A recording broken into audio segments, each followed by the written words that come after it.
Majority Report with Sam Cedar. The destiny of America is always safer in the hands of the people than in the conference rooms of any elite. Sam Cedar. They are unanimous in their hate for me, and I welcome their hatred. We must guard against the acquisition of unwarranted influence, whether sought or unsought, by the military-industrial complex. The Majority Report with Sam Cedar. Ever get the feeling you've been cheated?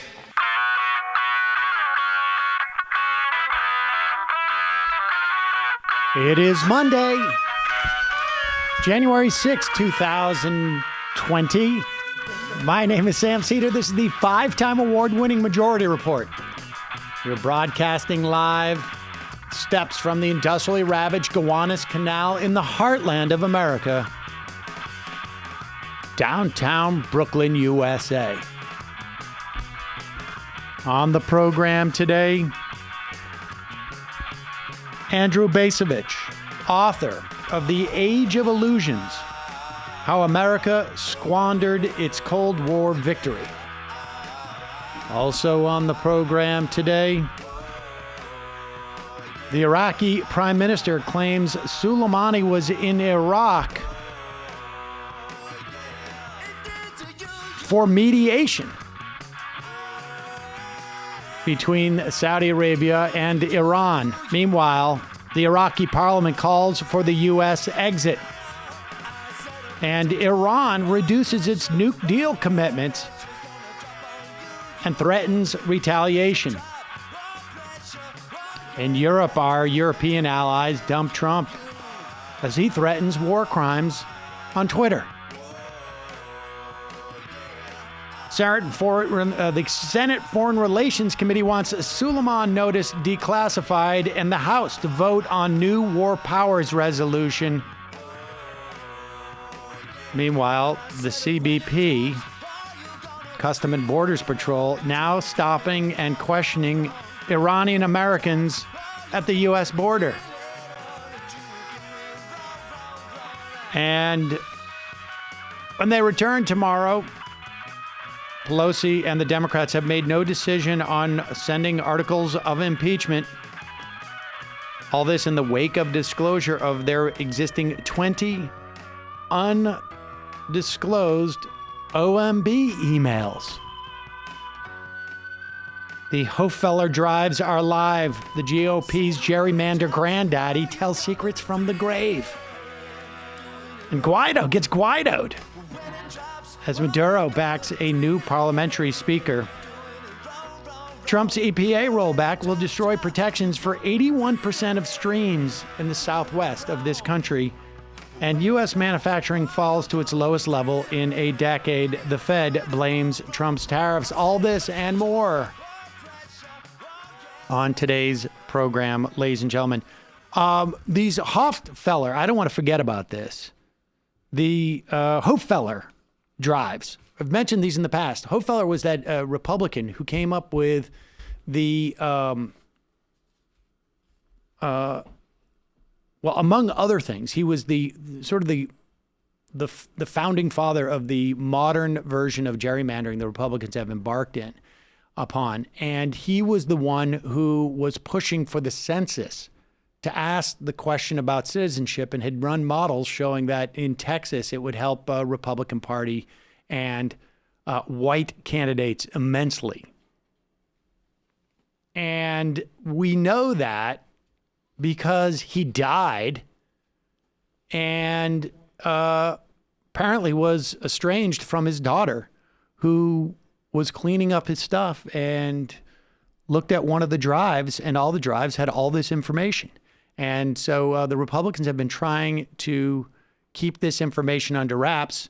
And she said, go screw yourself. I mean, I don't know if she said those exact words. She may have sworn. I don't know. And she has now released them. We will put the link to these drives in the podcast and YouTube descriptions. Queen. What? Absolutely. I closed the tab on, but what is the name of the site? I don't think this is hoffellerfiles.com or Hofeller. And you can head over there. And I want to encourage our listeners to go there and check them out. If you see stuff that's interesting, send us an email with them. Is it this one here? thehofellerfiles.com? Or at least Stephanie's copy. Yeah. Now, I guess, and there it takes you right to the drives. And you might as well just download that now that we're there. I want details. Yeah, exactly. Here's some details. Folks, go through those things. And we should get a hashtag or something for people to, if they find their own Hofeller Files discoveries, they can tag them. Yeah, I guess, I don't know. I mean, Hofeller Files would be a good hashtag. But send us an email at majorityreporters@gmail.com if you find anything that you think might be interesting. I mean, people are going to be going over these with a fine-tooth comb because these are going to be the basis of lawsuits. I would imagine going forward, their existence certainly influenced the decision by the Supreme Court. I think when it came to the census question, it became very hard for them to argue that this was not racially motivated when the guy was clearly running an analysis and coming up with the results of like, this is really going to help white candidates and disempower Latinos. So we should do this. I mean, I don't think that was the exact phrasing, but I think it was pretty close, actually. So check that out. I want to make sure that everybody kept that sort of foreground, as it were. We got a lot to talk about on the program today. I marched across the bridge in New York, ostensibly like a solidarity anti-Semitism march. Although we will talk about Barry Weiss, sort of like, I guess in some ways confusing that a little bit. But we will get to that later. We will also be talking about the new polls out showing Bernie Sanders now. I think the Real Clear Politics average has him in the lead in Iowa and in New Hampshire. Oh, hell yeah. And we will talk a little bit about what we anticipate the implications of the assassination of Soleimani will mean to the elections. Julian Castro endorsed Elizabeth Warren, so his 2% of support may go to Warren, but I don't think people were terribly surprised about that, particularly based upon their almost identical Suleiman. They're already sharing a spokesperson. Apparently. Yeah, we talked about that on Friday. A tweet composer. We were very fortunate to have just luckily had booked Andrew Bacevich. We wanted to talk to him about not the Pentagon Papers, the Afghanistan Papers and whatnot. And obviously, there is more recent developments with our potential for a war going forward. There's a lot of different reporting that we're hearing about why Suleiman was in Iraq at the time, and of course, what the fallout has been at this point. Nobody so far has really come up with a cohesive argument that there was even a strategy, never mind a bad strategy, that there was any strategy to this. And we commented on this on Friday. We got this clip from Fox and Friends. Fox and Friends is still sort of like in overdrive. They're trying to catch up to this because on Friday, Brian Kilmeade. Now, you remember, why is Fox and Friends important? Because Fox and Friends is basically, their job is to tell the casual revanchist, am I saying that right? Revanchist, the casual revanchist, what to think, but needs to be done in such a way that it's like, it is spoon-fed and pre-digested. Almost understood non-verbally. Exactly. And Brian Kilmeade on Friday was talking about Expresses how for the nonverbal. Yeah, exactly. Brian Kilmeade on Friday, you'll recall, was saying like Qasem Soleimani was the evil, like the number one terrorist that America's been fighting. And we went back just to see if we could see how much he's been talking about Soleimani over the years. And apparently he mentioned him once in early of 2018. Now remember, Kilmeade has a radio show. I mean, he does like 6 hours of content a day. And for him to be ignoring the number one terrorist threat to Americans is really a disservice to all of us, I think. We had no idea. But aside from that, of course, you know, Soleimani was the general in charge of, in many respects, sort of coordinating all these franchisees of proxy militias across the region, fighting in Iran and probably more narrow interests as well. And there has been an ongoing sort of proxy war between Iran and Saudi Arabia, and we have engaged in it on the Saudi side. But they're working overdrive to try and sell this retroactively. And I think at the very least, and we'll talk to Bacevich about this, it shows that this was like a very recent project. There's reporting that suggests Pompeo's been working on this for months, trying to convince Trump, and they finally have enough lunatics in key positions in the U.S. government where they all just sort of signed off and said, yeah, it's the obvious thing to do. But here is Fox and Friends explaining I guess that Trump has responded to the threats from the response from Iran. Yes. Well, the President of the United States, now that everybody's back in session, they have the Senate impeachment trial. When Nancy Pelosi ever decides to give up the impeachment articles, is he in fact doing this, killing Soleimani, who's been on a terror list for about 10 years, and the Al-Quds force for longer than that? Was he actually doing this to distract from impeachment? Senator Elizabeth Warren thought about that and says, yeah, I think so. Next week, the President of the United States could be facing an impeachment trial in the Senate. We know he's deeply upset about that, and I think people are reasonably asking, why this moment? Why does he pick now to take this highly inflammatory, highly dangerous action that moves us closer to war? It was not just Elizabeth Warren, who, by the way, has fallen into fourth place in Iowa behind Buttigieg, Bernie, and Biden, but also Buttigieg himself. He said yesterday that Soleimani was a bad guy, had blood on his hands, but the administration has failed to demonstrate why they had to do this operation right now. It's so interesting that people are critical of the president's decisions, of our intelligence community's decisions, our generals' decisions. They want details. General Tata said, well, they can't have it. Yeah, pause it for 1 second. I mean, what is this? Is, I mean, just Ainsley Earhart, is that her name again? She this gets into like Escher painting qualities here. First off, the intelligence agencies and the generals did not make this decision.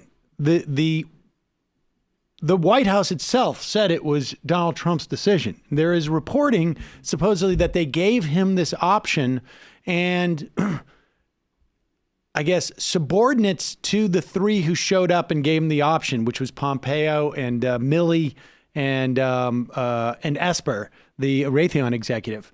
I'm sorry, the Secretary of Defense, or the Raytheon executive. It really is. It doesn't matter. They rolled up in one. That subordinates were like, "Wow, can't believe he's doing this." That's the reporting, but there's no reporting that the general said we're doing this. It wasn't the general's decision. It was the president's decision. And then the irony is that she's making up this story about all the people who are supposedly part of the deep state out to get Trump. And now they're the greatest defenders. They're unquestionable. Unquestionable again.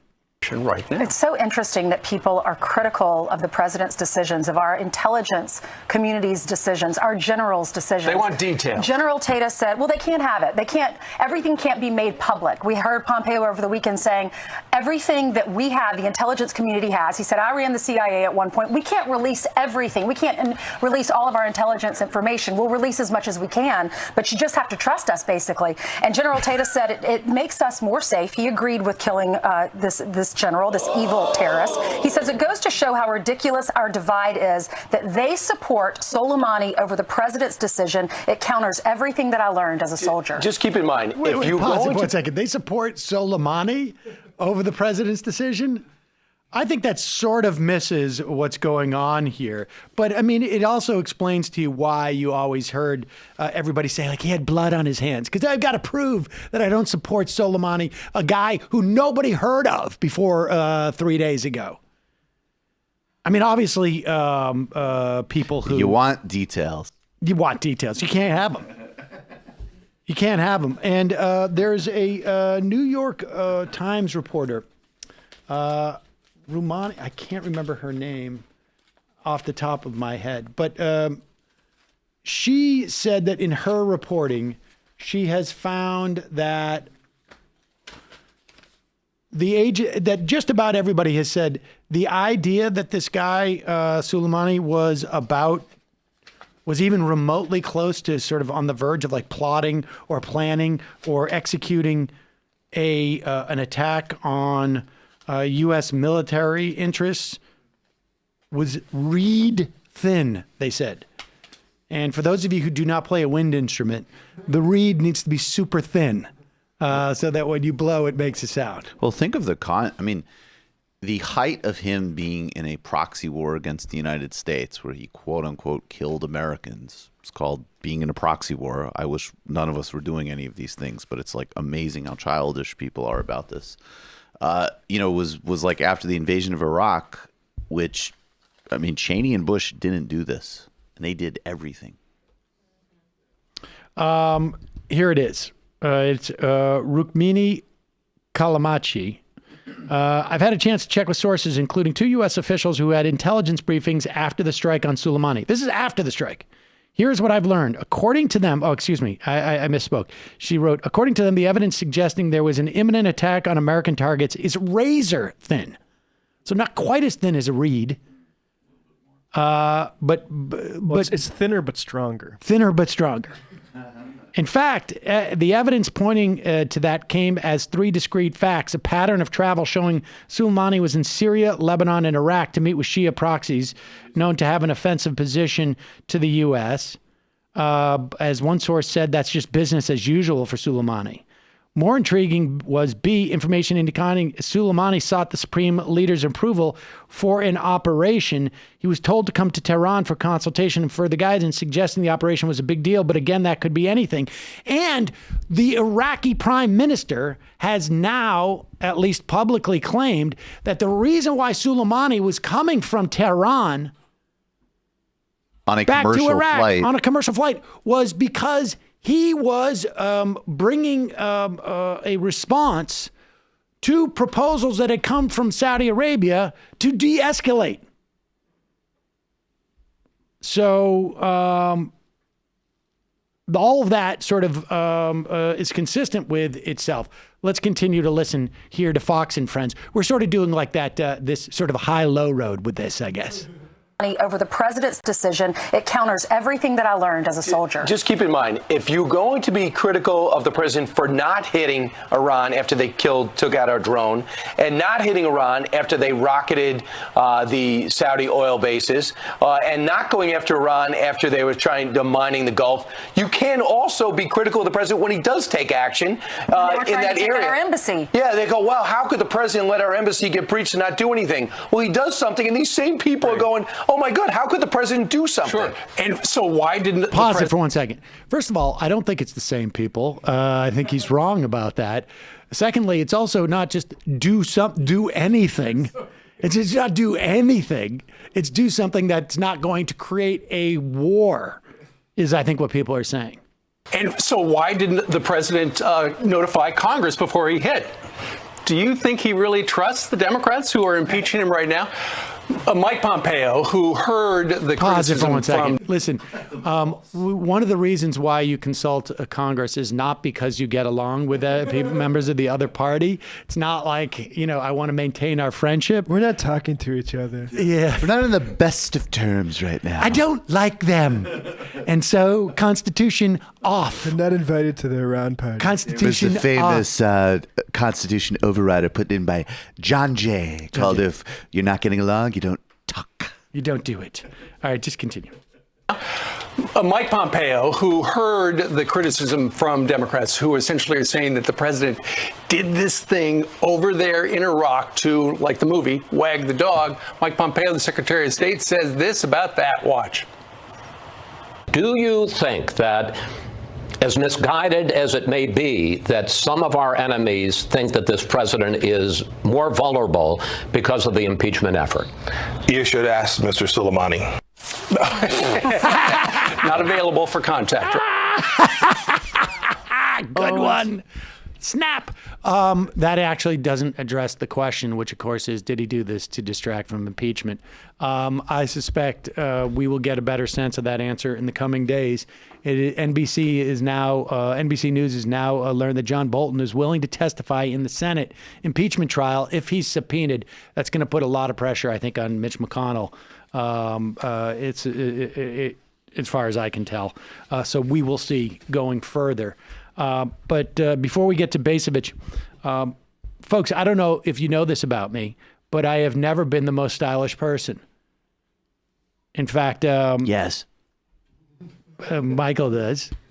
I think a lot of nice shirt people. Today, though. Well, as I said, coming. Well, I think if you have noticed, if you've paid attention, you've been watching me on the Sammy Cam back in the Air America days, where my motto was I spend more time prepping than primping, and to justify my lack of style. Well, you've seen an upgrade over the past year or so. Part of that, frankly, has been Stitch Fix. So, I mean, look at yourself in the mirror, folks. Describe your style in one word. I can describe mine. It was basically none. Low key, I like to call it now. Low key. But however you dress, stylists at Stitch Fix can help you find your new favorite piece. Stitch Fix, it's an online personal styling service that delivers your favorite clothing, shoes, accessories directly to you. First, what you do, you go in and you complete a style profile, and it's extensive. You get pictures. Do you wear your shirt like this? Would you ever wear an outfit like that? And there's like 20 different versions of all of that. And there's actually one like an image of your body. Do you have like too much around the gut, maybe? Or are your thighs too a big? woodworker meets Antonio Banderas. Can you do that, please? There you go. And there's actually, the options are incredible, and it lets you pick out the different types of brands that you use to. And what they do is there's no subscription. They also have kids boxes. So it's super easy if you don't know what to buy your kids. And you don't have to have a subscription. You can pick between automatic shipments or only getting new pieces on demand. And they send you suggestions. The shipping, the exchanges, the returns, they're always free. And they give you a $20, you got to pay for a $20 styling fee up front, but they apply that to your clothes down the road. So for me, I'm not going to lie to you. I'm not getting hugely bold, but I'm finding now pants that don't have belt loops, which I think most people are consider to be an upgrade. At least it has helped my game, as it were. You know, single adult man shouldn't be wearing belt loops all the time, particularly when you're not carrying around a hammer. I just wear that now when I'm doing a little work. But and ladies. I've got better shoes. What? Hey, ladies. There you go. Excuse right. Me. I've gotten rid of the belt loop. Hey, lady. You can get a hammer. That's pretty cool. There you go. That's right. And also sometimes I wear pants that have like a little built-in hook for your impact driver. But that's another thing. You can get started today at stitchfix.com/majority. Get an extra 25% off when you keep everything in your box. That's stitchfix.com/majority for an extra 25% off when you keep everything in your box. Check it out now, stitchfix.com/majority. I think also folks know in this office that Liquid IV is the go-to for when we're feeling like maybe we're catching a cold, or maybe we overdid it last night. Maybe too many people were in the studio for TMBS. So everybody, when they hit the booze, they also grab one of the Liquid IVs we've got over there. But now they've got something that I think is for me a daily drink. I started getting into matcha recently. I don't know why. It just tastes good. Yeah. Okay. Well, so half of Americans report they fight with daily fatigue. Everybody in here, I would say the same thing. Liquid IV Energy Multiplier gives you sustained energy throughout the day. It's a great all-natural alternative to processed energy drinks. The premium matcha and green energy blend tastes delicious, and it provides a lasting energy boost throughout the day. It's like a couple of cups of coffee without the crash. Liquid IV's Energy Multiplier contains a mixture of teas and herbs that are high in antioxidants. They help improve mood and focus without any artificial flavors or preservatives. The cellular transport technology delivers enhanced rapid absorption into the bloodstream, gives you a boost fast. As always, non-GMO, vegan, free of gluten, dairy, and soy. Around here, I travel with Liquid IV always. I've got it in both the apartments that I stay in because of my living arrangement. It is, for me, I like it because I'm not a big water drinker. You drink the Liquid IV, it hydrates you like 2 or 3 bottles of water. And the matcha, I love it. I need it. I'm tired all the time, folks. I don't know what to tell you. Get 25% off when you go to liquidiv.com. Use the code MajorityRep at checkout. That's 25% off anything you order on Liquid IV's website. Go to liquidiv.com, enter the promo code MajorityRep, R-E-P, to save 25% and get better hydration and energy. Don't wait. Start fueling your adventures today. All right, quick break. And when we come back, Andrew Bacevich on the Age of Illusions.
Sam Cedar on the Majority Report on the phone. A pleasure to welcome back to the program Professor Emeritus of International Relations and History at Boston University, the president of the Quincy Institute, Andrew Bacevich, author of his latest, The Age of Illusions, How America Squandered Its Cold War Victory.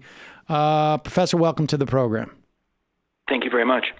Obviously there's been a lot in the news that I would like to touch on, but let's just start with the broad strokes of your book. And I suspect that much of what has happened, not just in the last couple of days, but frankly in the past like a month or two, with the release of the Afghanistan Papers, further your premise. But you argue that in the fall, or I should say, the end of the Cold War, and you credit George Herbert Walker Bush with having an impressive understanding of how the world worked, but an inability really to articulate any type of vision going forward. That American elites basically pushed four major sort of, I guess, premises: globalized neoliberalism, a militarized hegemony, radical individual autonomy, and presidential command. Let's just talk about those and how we see those playing out. I mean, I think we talk a lot about globalized neoliberalism on this program, but let's talk a little bit about the militarized hegemony. Yeah, and I think it's appropriate given the moment that we're in. In a nutshell, American elites, both civilians and military officers, persuaded themselves after the Cold War that we had become militarily supreme. The only other superpower had collapsed, and so from a military point of view, we were king of the hill and could do what we wanted. That led to, in my judgment, a dramatic transformation in the rationale for American military power. During the Cold War, the idea was to prevent World War III, to deter, to make sure that the Soviets didn't take over Western Europe. In the aftermath of the Cold War, the idea became to put American military power to work to fix problems. And that line of thinking was very much in evidence in the wake of 9/11, when the George W. Bush administration launched this global war on terrorism with enormously optimistic expectations of transforming much of the Islamic world. And, fast forward to January of 2020, we're still stuck in that war. And we have a president who, having promised to get us out, seems to be getting us in that much deeper with the assassination of the past week as evidence of that. Let me just question you a little bit on those. I understand the characterization of our military as being a bulwark against within the Cold War, but ultimately, isn't there a consistency between what we really looked for to our military to do then as we do now, which is to protect the financial interests of people who had the most amount of influence within this country? And how they would maintain those interests abroad? I don't think I'd agree fully. It is certainly the case that the system, the way our system of governance is set up, it privileges the well-to-do. It helps to make sure that the people who are rich stay rich and get richer, and the well-being of the people who are not wealthy, who indeed in many respects are in need, tends to get treated as an afterthought. I don't know that that's central to thinking about the use of military power, but it does seem to be one of the overarching truths to our system. And indeed, again, referring back to this period after the Cold War ended, that occurred in spades, with all the enthusiasm about globalization and how that was going to make everybody rich. Didn't make everybody rich. It made some people very, very, very rich indeed, but of course it exacerbated the gap between the rich and everybody else, so that gap is larger today than it's probably since it's ever been, certainly that it's been since the latter part of the 1800s. Well, I guess what I'm thinking of, and maybe I'm thinking about the military too broadly, are things like the Kissinger, what was it, the 13, or the where we were projecting our power in Central America and Latin America because of corporate interests, or our involvement in the Middle East to a certain extent was also about at least maintaining oil or access to oil, or preventing others from getting access to oil, which I guess can be seen in a Cold War context, but also maybe that was this is what I'm asking was the in part pretext of the day. Well, yes and no. I would certainly agree that if you want to know why we ended up defining the Persian Gulf, the Middle East, as a vital U.S. national security interest, the one-word answer to that question is oil. So that trying to ensure the continued flow of oil from the Persian Gulf has been the overarching rationale of U.S. policy, military policy in the region, going back to the Carter Doctrine of 1979, which really militarized U.S. policy in the region. That said, it seems to me that the emphasis on ensuring access to oil reflects not simply a determination of people in power to enrich their chums, it also reflects the prevailing definition of freedom, of how our fellow citizens define what it means to be free. And that, sadly, that definition tends to take the form of material interests. To be free, we believe, we collectively believe, to be free is to have a car that we can fill with cheap gas so that we can go wherever we want to go when we want to go there. And that, it seems to me, also helps to explain why the United States has gotten itself involved in this misbegotten war in the Persian Gulf. Now, the really interesting part is, of course, here in 2020, guess what?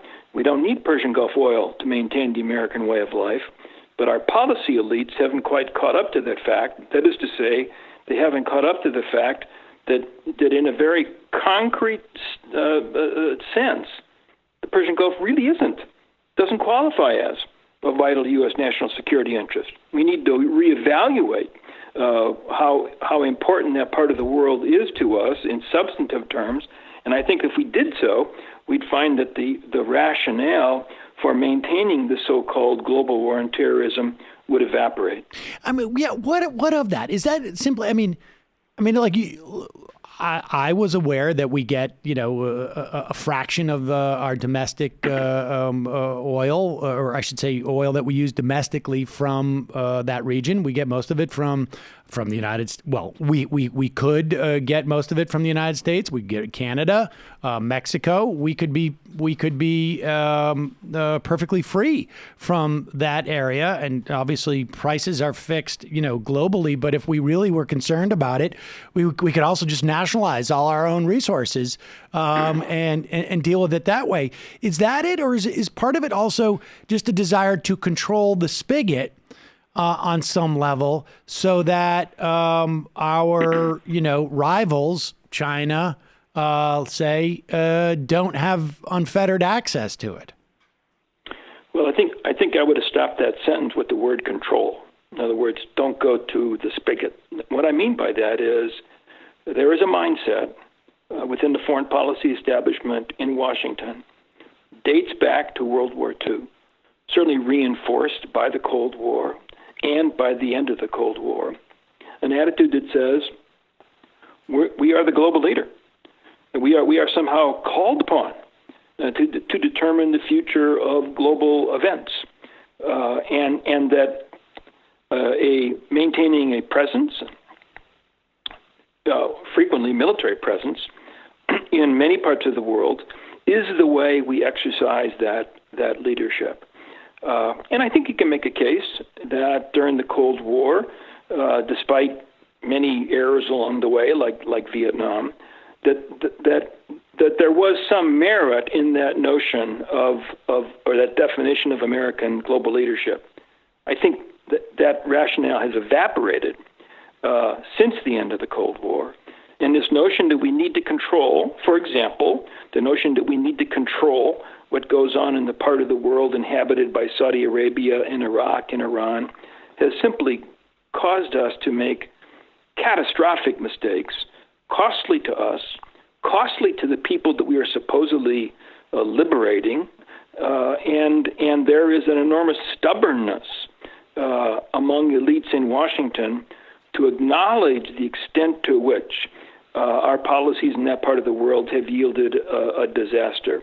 President Trump said he understood that those policies had led to disaster, said he was going to get us out, and of course he has not done that. And indeed now I think it seems increasingly likely that he is going to replicate the errors in judgment of Obama and of George W. Bush and of Bill Clinton and so on.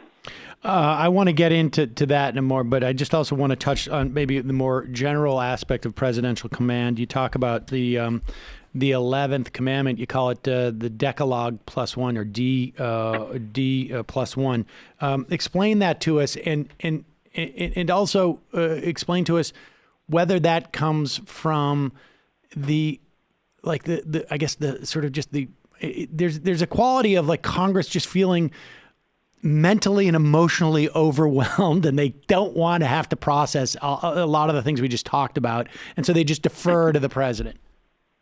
Well, I think that's true. I don't want to be too harsh, but I think that really reflects cowardice on the part of Congress, not a Republican cowardice or a Democratic cowardice, a cowardice that has created an inclination, I should say a disinclination, on the part of the Congress to fulfill its duties under the Constitution. And of course, the things related to the war powers are a classic example of that. So this deference to the commander-in-chief goes all the way back to World War II and to the earliest days of the Cold War, when we persuaded ourselves that we needed to empower the president to blow up the world, to push the button in order to keep ourselves safe. We could have a long argument about whether or not that made sense back in, let's say, 1949 or 1959, but it certainly doesn't make any sense today, and therefore there's an urgent need to curtail the authority of the president to make war. And I think it's only with President Trump and his sort of casual way of making decisions that there is now a much livelier appreciation that this deference to the commander-in-chief really has been a mistake for a long, long time. Yeah, I mean, what do you think that accounts for that in this day and age? I mean, I agree with you, it's cowardice, but it's also one that seems to be sort of almost distinct of self-preservation. I mean, I'm thinking at least in terms of the Democrats, right? I mean, because Republicans have not paid a price in supporting. It seems to me now. I guess one could argue that Jeb Bush, paid a price maybe in the last the last Republican primary on some level because of his brother's war of choice. But when I look at Democrats, I see.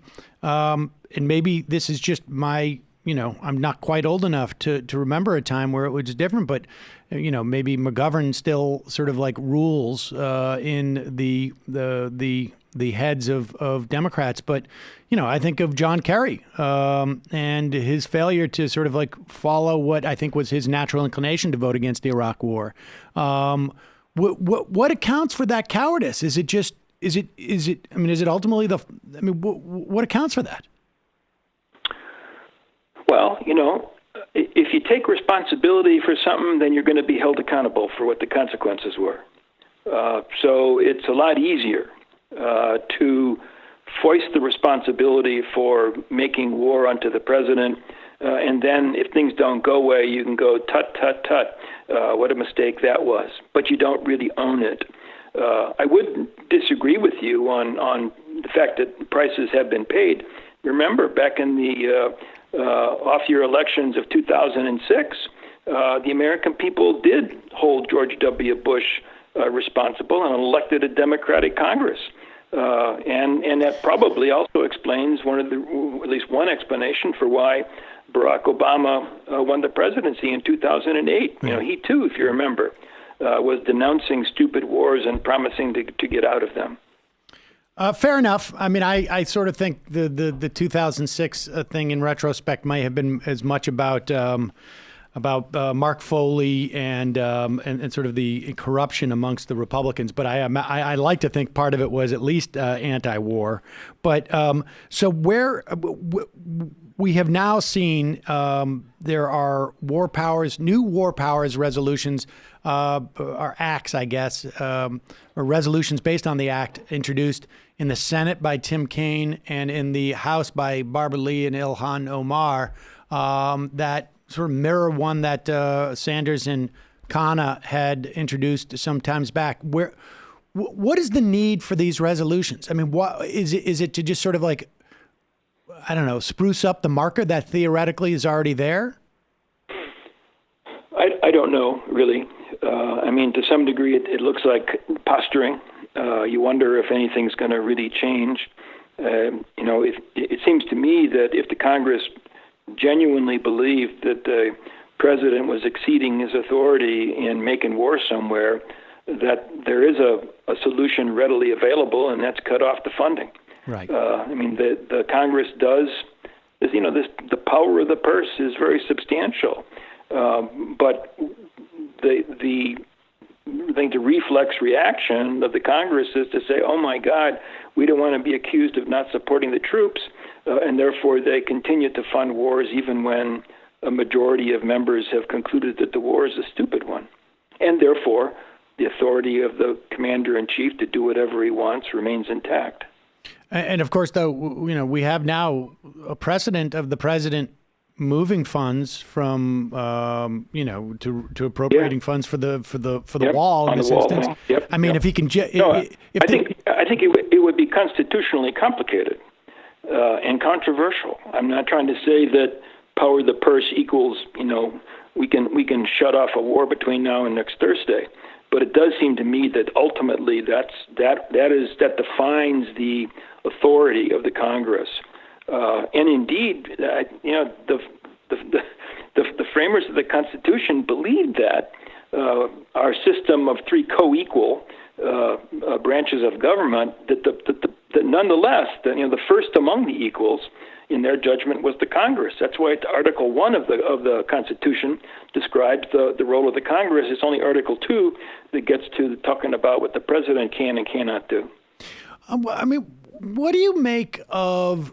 I mean, I wonder how much sort of there are more culprits in this day and age. When I don't know, is it 3 weeks ago? 4 weeks ago, we get all of this, this trove of information on Afghanistan that basically says we as a country have been lied to by our leaders for 15 years, 16 years.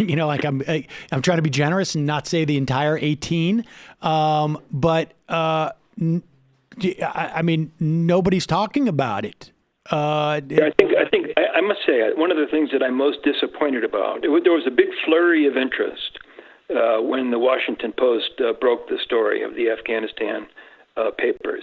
I think that lasted about 72 hours. Yeah. And it quickly began to fade away, because I think you're exactly right here. That trove of documents indicts the entire national security apparatus. Democrats, Republicans, senior military officers. There was a pattern, probably continues to be a pattern, of deception and dishonesty. We were lied to.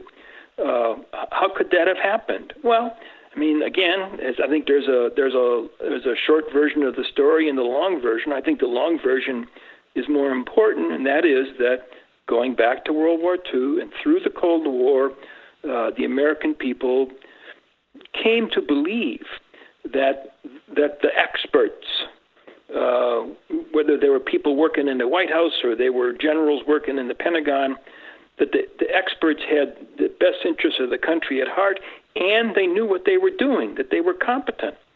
I'm a sort of Vietnam era guy, and if there's anything we should have learned from Vietnam, is that the people who were supposedly smarter than the rest of us weren't smarter. I mean, the people who blundered into Vietnam, the people who insisted upon continuing that war long after it became apparent that it was an act of folly, they got away with it. I mean, we're talking about the McNamaras and the McGeorge Bundys and the William Westmorelands and on and on. One might have thought that the Vietnam War would have created a sense of skepticism in the American public about an unwillingness to defer and to trust to people who claim to be experts. But that, if that skepticism existed, it faded away quickly. Where did it? I mean, it seems to have faded away from every possible sector that it could have existed. I mean, on some level, I would have imagined the skepticism would have been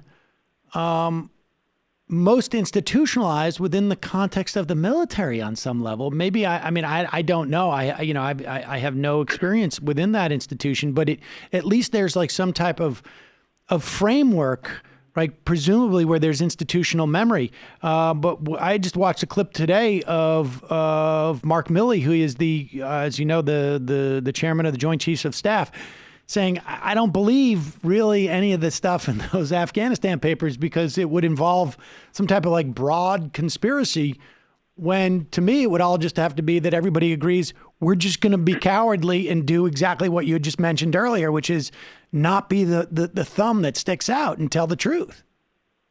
Well, I think, the military is a hierarchy, and in any hierarchy, there are incentives to play along so that you can make your way up toward the top of the greasy pole. Military service does not encourage original thinking. It tends to demand conformity. And I think that it's the younger officers who very interestingly are the ones who have the critical take on Afghanistan or Iraq. It's the senior officers who say, geez, I didn't see anything wrong. We're a bunch of smart guys doing the best we can. So that's part of the problem, I think. Well, where do you think this, we are on the verge of perhaps, and I don't know, if you have an assessment that is, I'd be curious as to your assessment as to what is actually going on with this assassination. And I noticed you called it an assassination of Soleimani. What is your assessment of it? I've heard differing theories that this has been a long-term project for Pompeo, and having Milley in there and Espers, who is a Raytheon executive, they were, there was a sort of a unified front in pushing this. Or I've also heard theories that maybe this was a mistake and they didn't realize that Soleimani was there and they were just going after Muhandis, I think, who was the Iraqi militia leader who was part of the incursion to the U.S. Embassy. What is your assessment of what's happening there, and of the ability of our, of what the agenda is of the administration really here? Well, first of all, I don't know, but my guess is that in these kind of matters, the Secretary of Defense, the Chairman of the Joint Chiefs of Staff, they're going to go into the Oval Office. They're going to say, Mr. President, we think we need to act, and here are the 5 options that we recommend you consider. 1, 2, 3, 4, 5. Typically, it's the middle one. It's the one that's not too hot or not too cold that the bureaucracy wants the president to choose. I think in this case, he surprised everybody by choosing the one that was way too hot.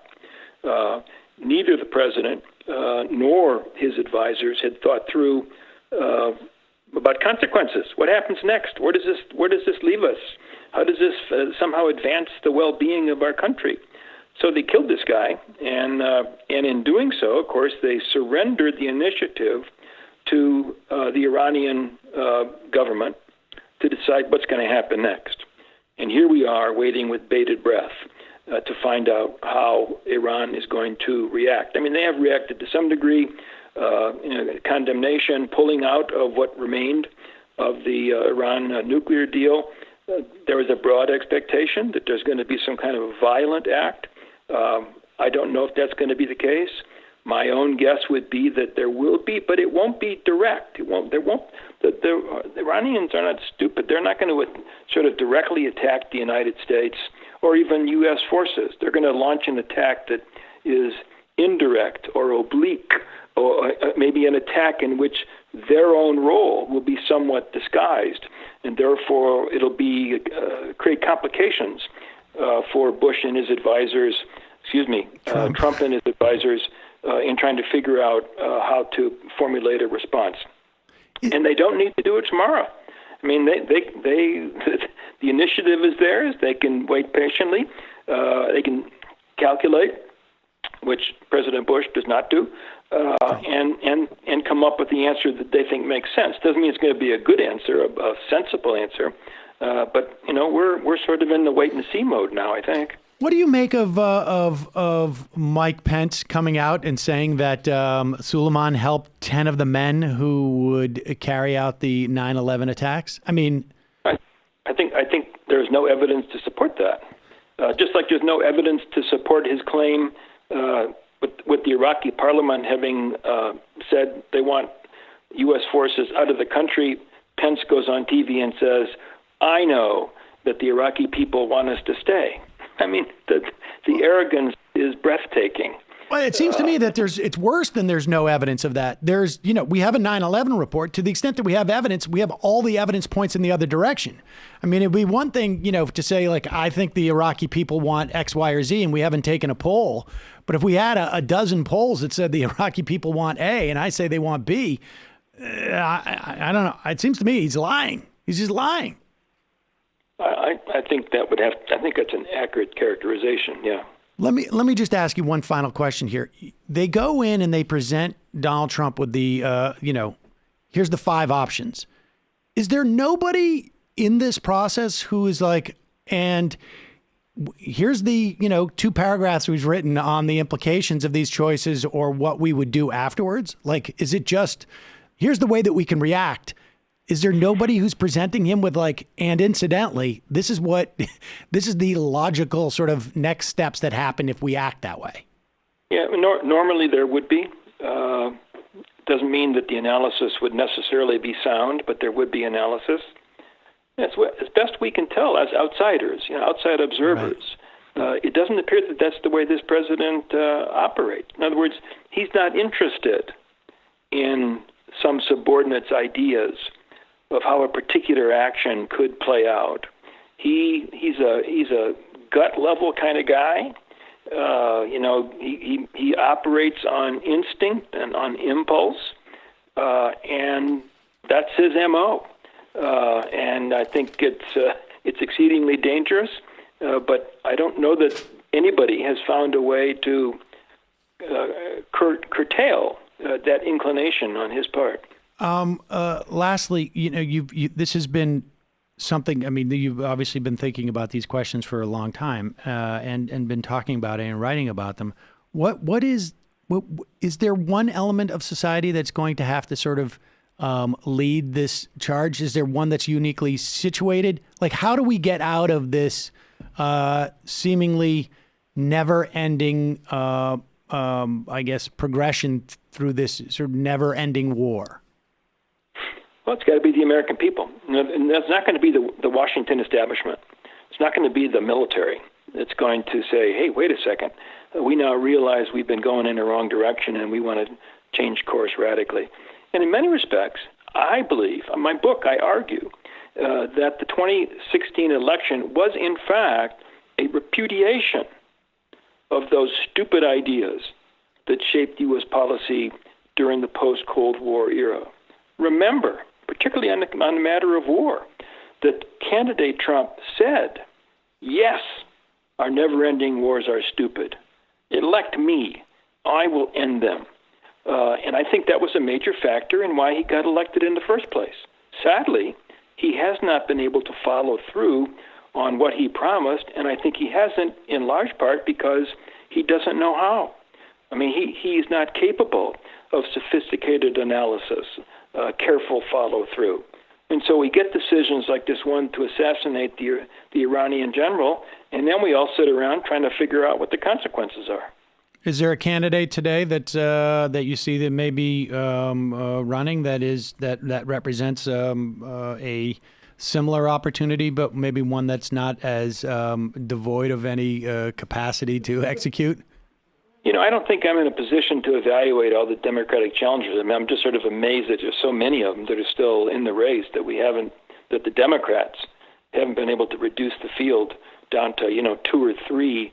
Where then we could kind of make that careful examination of the individual's ability to, think, the individual's temperament, I just don't think we're there yet, and I say that with great regret. You don't think Sanders represents that? I mean, I just at the very least in the context of this attack on Suleiman, and broadly speaking, I mean, to the extent that there has been he's introduced. We have 5 senators running in the race, or at one point we did, and they all had the opportunity to introduce a war powers resolution. Sanders was the only one who did it. Hey, going back to 2016, when he was challenging Hillary Clinton, it was clear that his approach to using military power was going to be far more prudent and reasoned than was Hillary Clinton's. And so, in that sense, yeah, I think many of the things that Senator Sanders says they make sense to me. But I frankly don't know if he's electable, and that's not my call anyway. So we'll just see how that plays out. Indeed. Andrew Bacevich, the book is The Age of Illusions: How America Squandered Its Cold War Victory. Thank you so much for your time today. I really appreciate it. Oh, thank you. Bye-bye. Bye-bye.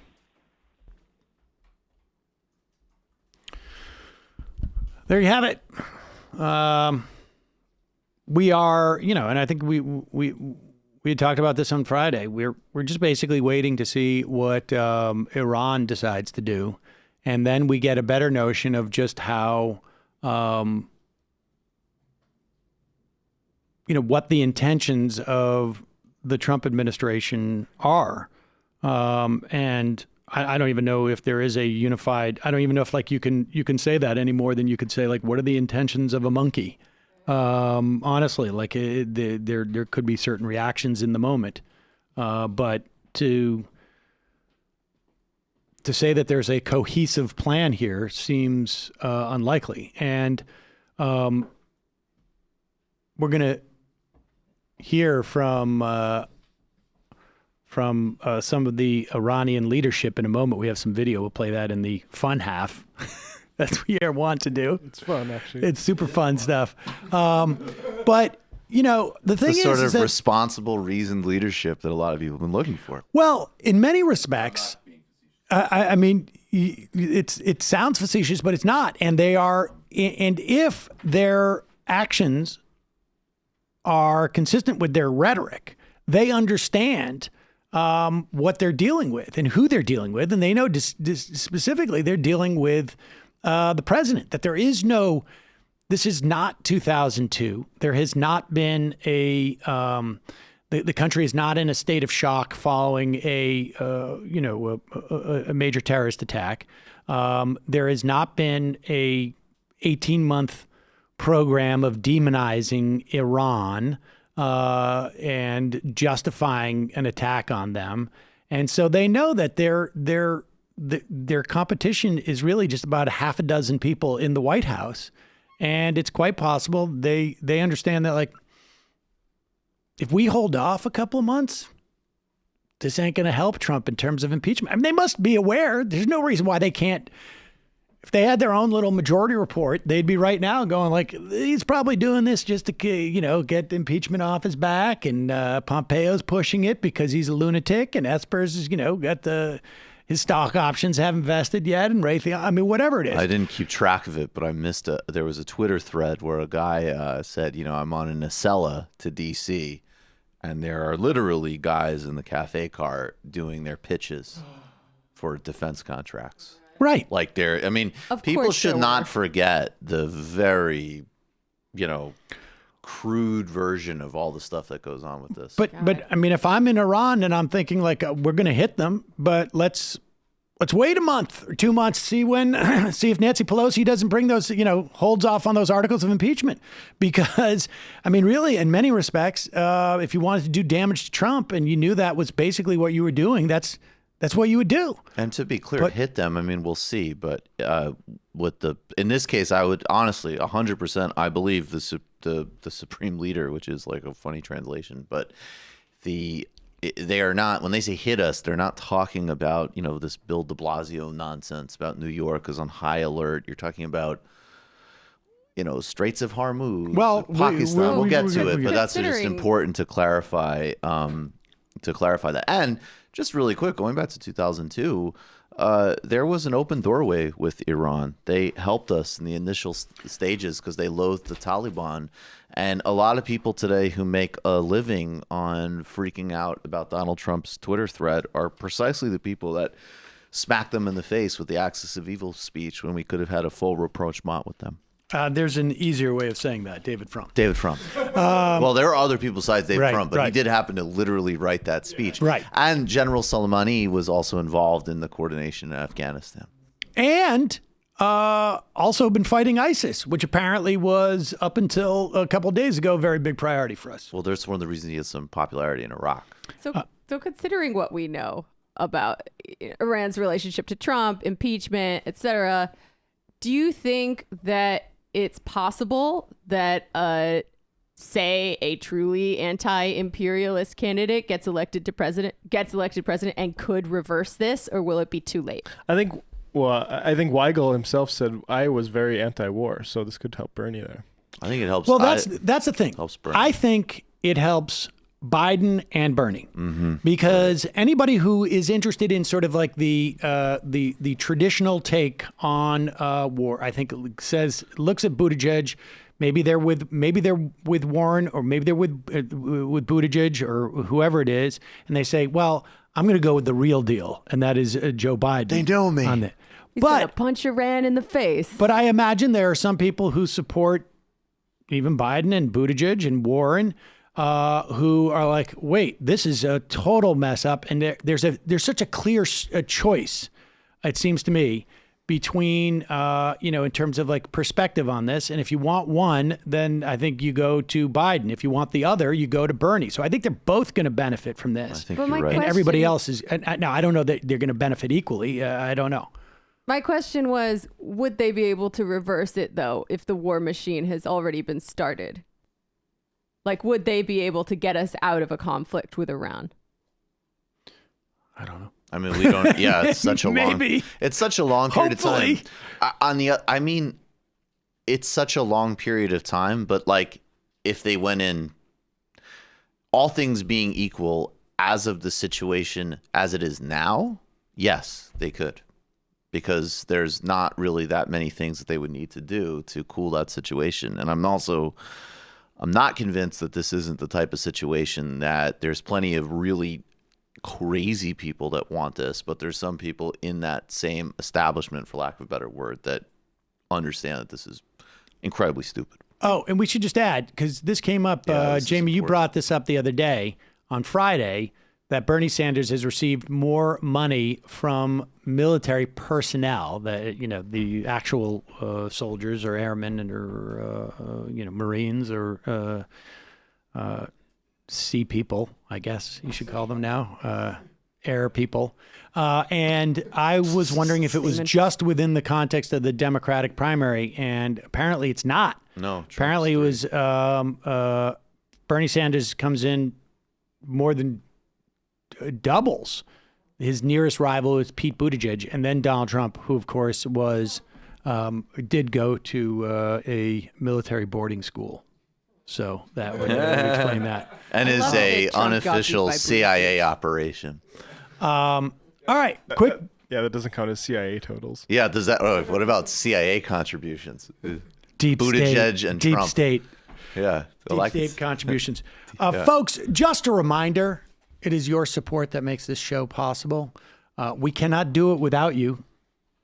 You can support the show by going to jointhemajority.report.com. When you do, not only do we give you the free show, free of commercials, but we also give you extra content every day, and you're helping us build things like the AM Quickie, which thousands of you enjoy now. We would love more of you to check it out so that we can start to pay for it. But it's really, in many respects, our members who support that experiment. We're going to try it for another, extended period of time, see if it can catch fire, and at the very least, support what we're doing here.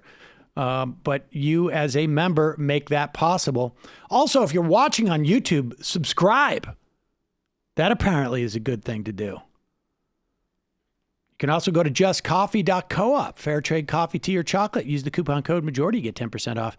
And don't forget that AM Quickie. It's available on our app. You can go to majorityapp.com. Get the app. You can IM the show via the app. You can call the show via the app. And you have the AM Quickie at your fingertips by just clicking on that AMQ tab in the app. You'll see it when we get there. Or you can just subscribe to AM Quickie through amquickie.com. Today is Monday. Tomorrow is Tuesday. Michael, what is on the deck? Deck. Drew Mikhael, who is a fellow at Queen's University, who does a lot of work in conflict zones and particular amount of time in Lebanon, is going to be talking about the escalation against Iran, and then following up the show we did on Friday, which focused on all of the dynamics arising out of the assassination. Specifically, Drew and I are going to look at how the spillover effect will impact the emerging social movements that we saw in the Middle East over the past several months, particularly in Lebanon, but also Iraq and Iran, and maybe also talk about Turkey's deploying troops to Libya, and they're going to be fighting an enhanced proxy war with Russia. So that's another one that we'll keep a little bit of an eye on. Matt Christman is also going to join us, a whole bunch of other stuff. I also just real quick want to add February 7th, Bell House live show, grab your tickets. And apropos of today's show, the last illicit history documentary we did for patrons was on the history of the Rand Corporation, which is sort of a good light on how the types of intelligence establishment that Bacevich was talking about was formed after World War II and the thinking that went into it. So patreon.com/TMBS or at tmbs.fm to get everything. Jamie. This week on the Antifada, I barely remember what's in this episode because we recorded it before the break and my mind's been erased. But I do remember thinking that we did a good job.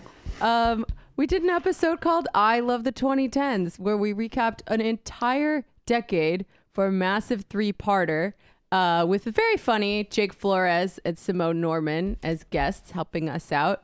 I do recall... Sounds like a corrective to a VH1 show. Indeed. I mean, I don't love the 2010s. I think the title was meant to be a little bit ironic on our part. It's just so much crap. But there's some good stuff in there, too. We talked about Occupy Wall Street, the Arab Spring, Witch House and Sea-Punk, you know... cultural milestones and the fappening, and somehow tie it all together. So check that out. Patreon.com/theantifada. Matt. Coming up on Literary Hangover, I'm going to be reading a poem tomorrow. I'm not going to be here, actually. So The Sotweed Factor by Ebenezer Cook, a 1708 poem about how Americans are all sort of like cheating tobacco farmers and illiterate judges and stuff like that. A lot of timeless lessons, actually. Is that what you do on your day off? You go home, you read poetry. You read poetry. I recite it actually into my microphone equipment. Yeah, so and among some other things. So yeah, that'll be out. The recording of the poem will be out this week, and then the new episode will be out on the weekend. All right, folks, 646-257-3920 is the number. See you in the fun half. Left is best. Jamie and I may have a disagreement. Yeah, you can't just say whatever you want about people just because you're rich. I have an absolute right to mock them on YouTube. He's up there buggy whipping like he's the boss. I am not your employer. You know, I'm tired of the negativity. I'm sorry, I didn't mean to upset you. You're nervous, you're a little bit upset, you're riled up. Yeah, maybe you should rethink your defense of that, you fucking idiots. We're just going to get rid of you. All right. But dude. You want to smoke this joint? Yes. Do you feel like you are a dinosaur? That's a good shit. Exactly. I'm happy now. It's a win-win. It's a win-win-win. Oh, hell yeah. Now listen to me. 2, 3, 4, 5 times. 847-906-501-457. 2, 38, 56, 27. 1/2. 5 8s. 3.9 billion. Wow. He's the ultimate math nerd. Don't you see? Why don't you get a real job instead of spewing vitriol and hatred, you left-wing Limbaugh? Everybody's taking their dumb juice today. Come on, Sammy. Dance. Ooh.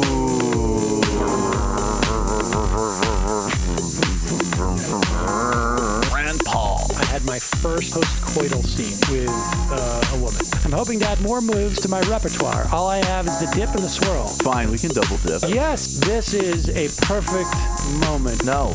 Wait, what? You make under $1 million a year. You're scum. You're nothing. Excuse me? Fuck you, you fucking liberal elite. I think you belong in jail. Thank you for saying that, Sam. You're a horrible, despicable person. All right, gonna take a quick break. I want to take a moment to talk to some of the libertarians out there. Take whatever vehicle you want to drive to the library. What you're talking about is jibber jabber. Classic. I'm feeling more chill already. Good. Donald Trump can kiss all of our asses. Hey, Sam. Hey, Andy. You guys ready to do some evil? Hitler was such an idiot. I think I might be a Nazi. Agreed. No. Death to America. You. Yes. Wow. Wow, that's weird. No way! Unbelievable. This guy's got a really good hook. Throw our hands up. Ooh. Wow. But Sam, I gotta get off. No worries. Let's. I want to just flesh this out a little bit. I mean, look, it's a free speech issue. If you don't like me, Hey, shut up! Thank you for calling into the Majority Report. Sam will be with you shortly. we are back. It's the fun half, ladies and gentlemen. Let's. Well, I guess we should do these people who I think we got 3 people in a row here who I think, varying people would think are tyrannical in some fashion. Of course, I am talking about Hassan Nasrallah, who is the Hezbollah head, and of course Ayatollah Khamenei, who is the supreme leader, I guess, of Iran, and then we'll play a clip from Michael Bloomberg, who is who's one of our oligarch supreme leader of the United States, who has the ability to spend, a couple $100 million in the same way that, like, I bought a new stove. I moved into our place, bought a stove, and it's, it was like an $800 stove, and I spent a lot of time researching it and making sure that we were getting it during like the big sale time, and to get a deal where they would deliver it for free and this and that. And that's, I have a feeling that's basically how Bloomberg spends $100 million. I don't know that he researches it as well as you research your stove purchase. Well, if I had the ability to afford to have people do the research for me, I would do that. And that's probably what he did. And I don't count that towards my $100 million. That's just my pocket change. All right. So let's get in on this.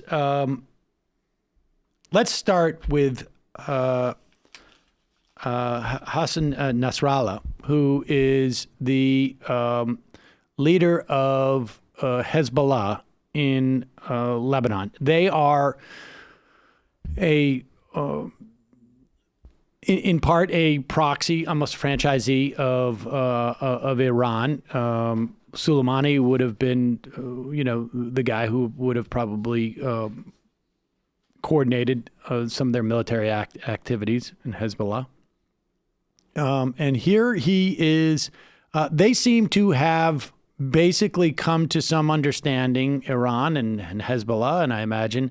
And they also want to make sure, I think, that they are maintaining operational control over all of their the other proxy fighters on behalf of Iran.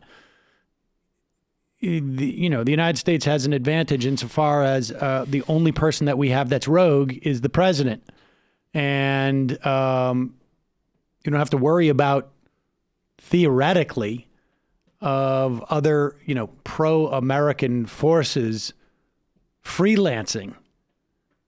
And Nasrallah wants to make sure that any proxies or subsidiaries of Hezbollah or associates of Hezbollah know that the plan is not to attack the American people because that, and this is sophisticated. I mean, frankly, it's more sophisticated than what we just did. We will play video of millions of people. There was a funeral procession for Soleimani in Iran that apparently was 20 miles long. Don't show this to Trump. And he will nuke this place if millions of people. This and his inauguration. Millions of people. And from, I've never been to Iran. I haven't lived there. But from what I have read from reporters and Iranians is that this is not something that's manufactured. This is not a situation where it's like, everybody's got to come out for dear leader or you're in trouble with your neighbor. Iran doesn't work that way. The military does not have that kind of turnout capacity, regardless. And I mean, I'm only going by the reporting, but this is extraordinary. Damn. No, I mean, this guy was, just to be really clear, they opinion poll in Iran. They do actual opinion polling. Now, they do not poll the supreme leader's numbers. That's considered to be inappropriate. But they do conduct real polls on the president, they polled Soleimani. Soleimani was 80 to 90%. Universally, I don't actually think that there was maybe Eisenhower when he came back and before he became a partisan figure. I don't think we have people like that in the United States anymore. Yeah, folks can go. We did one interview that we played during the show on Friday, but I did two others with different experts to get their perspectives on this. And universally, there was an understanding that Soleimani, in part because he wasn't part of the domestic oppression and repression in Iran, was very popular. But here is Nasrallah explaining and understanding this dynamic. We don't want to get on the wrong side of the American public, but we are willing to make those close to Trump pay a price. And here is Nasrallah. And we should say, I'm going to read the translations. Okay, so just, play this. Go back. Go out the beginning. When we are talking about this, of course, we don't mean all the American people. And I hope there is extreme clarity. We don't mean the American people. We don't mean American citizens. All across the region, there are American citizens. Traders, media people, journalists, companies, engineers, and doctors. They cannot be touched. They cannot be touched. In fact, I am saying that any harm coming to U.S. citizens and civilians anywhere will only serve Trump's agenda, When we are talking about this, so there's a deeply sophisticated perspective on this, that unlike Trump, we understand that we don't want to be on the wrong side of the American people. All of those people, the millions upon millions of people marching, I think it's well over 10, 15, 20% of the population of the entire 80 million people in that country were participating in one funeral procession. Never mind what was happening in any particular regions. And some of those are some of the same people who were out there protesting austerity fairly recently. Not just austerity, the whole, all sorts of reformers. So way to make Iran patriotic again. Exactly. And but Nasrallah understands what Trump doesn't, which is we're not going to attack the American public. We're going to attack things that are going to hurt more the elites or the military infrastructure or whatever. And that way, we won't allow Trump to have the leverage in demonizing us. Well, he also criticized I believe it was the Charlie Hebdo attacks years ago in France. They've had a very tactical clarity for a very long time that isn't how they operate. It's not smart relative to civilian populations. And also, it's the distillation of their contrast with ISIS, which Hezbollah has been another huge force in destroying. And here is the supreme leader of Iran, Ali Khamenei, the Ayatollah, basically saying the same thing, that we're very specific. don't make a mistake. When we say death to America, we mean Trump, John Bolton, and Mike Pompeo. Here we go. Here it is. Details. The U.S. authorities complain and ask, why do Iranians say death to America? Let me make something clear for U.S. leaders. Let me make something clear for U.S. leaders. Death to America means death to Trump, John Bolton, and Mike Pompeo. It means death to American rulers. We have no problem with the American people. Death to America is about the rulers of America.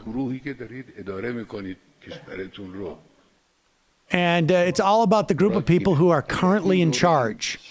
I mean, that's kind of an Obama move, right? That's politically skillful. We say that about It countries might when we be- invade them. it Yes, might be indeed. bad, Right, exactly. But they say exactly the same thing. We're not looking to harm the Iraqi people. This is about Saddam Hussein. This is like actually true. Yeah. I would totally be open to Don't some say type that. of grand bargain. Oh, yeah. That's better.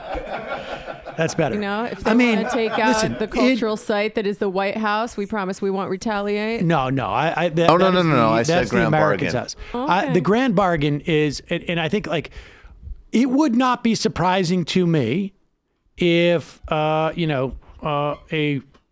Trump property was, attacked in some way. Now, I don't think they would do it if they thought there were people inside.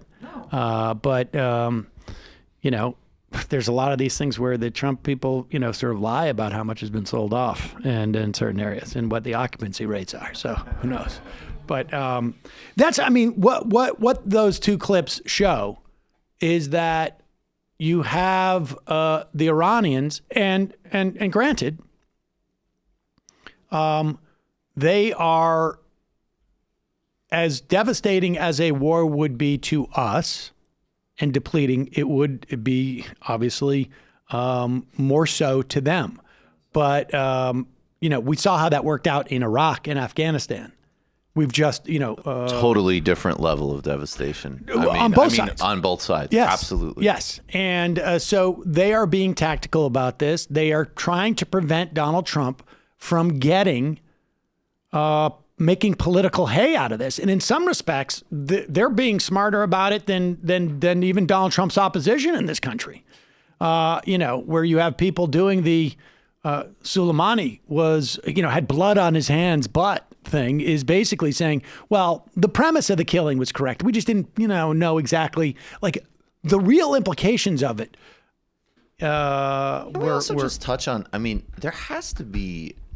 there is a problem that the rhetoric around these things is so childish. And I don't mean like go counter childish, like, yeah, go Soleimani. Like, I'm just talking like talking about this like a grown up or whatever word you want to use in the proper sense. Like, this guy ran like, I don't know what the correct analogy is, intelligence service / Green Berets.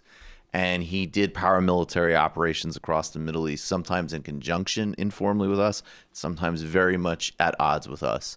And it's not like personal. It's certainly not analogous to something like Al-Qaeda. And it was obviously a catastrophically reckless and dangerous and absurd thing to do. And like, the throat clearing is stupid and dangerous in and of itself, but also like, you could have a conversation like, we would like to create a Middle East policy that disincentivizes these types of dynamics generally, which includes our role, the Israeli role, the Saudi role, and then also the Iranian role. But like, talking about him in this like such a childish way only feeds the only mindset that could possibly lead to is Fox and Friends and Donald Trump. Well, it's but childish. It's delusional. It's worse than that, because what it does is it validates the predicate. Well, right, exactly, and the whole propaganda around the predicate. It changes what the central question of analysis is like, what is strategic about this? Where is the net benefit for the United States? I've heard no one say that from a sort of operations standpoint, that they're not going to find out of a country of 80 million people, they're not going to find someone who can replace Soleimani in terms of his role. It's all just whether he had it coming to him or not, which is an irrelevant question in the context of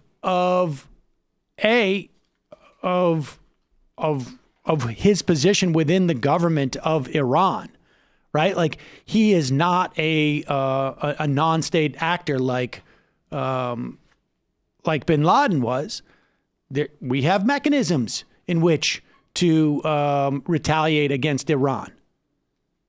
And those mechanisms, assassinating specific generals, particularly the most popular one maybe in the history of Iranian history, doesn't make any sense. But that is that. Now, what do you do if you are also a supreme leader, but of a different country, of the United States, and you are a supreme leader because of your billions of dollars, and you are in the midst of buying or attempting to buy an election? You're buying an option. You're buying an option to a lot of things. Maybe you're buying an option for a third-party run. Maybe you're buying an option to vie for that spot if Joe Biden trips and has a heart attack, or people realize that he is ill-suited to be president. Maybe you think you can jump in there. And what you do, apparently, if you're Mike Bloomberg, is you spend hundreds of millions of dollars buying ad time. You pay your canvassers entry-level positions. You pay them like you would a first-year law associate at a New York law firm, so that, you're in Wisconsin, you're making $70,000 a year for canvassing or something. I mean, you got to overpay a little bit because you don't.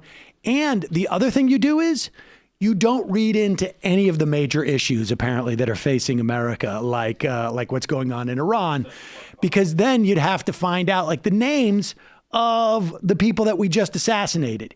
Here's Mike Bloomberg, and I don't know if anybody's caught this. He doesn't seem to know who the Iranian general was. Listen to the question and then listen to his response. This morning, Senator Sanders classified the killing of Soleimani as an assassination. Is that a terminology that you would agree with?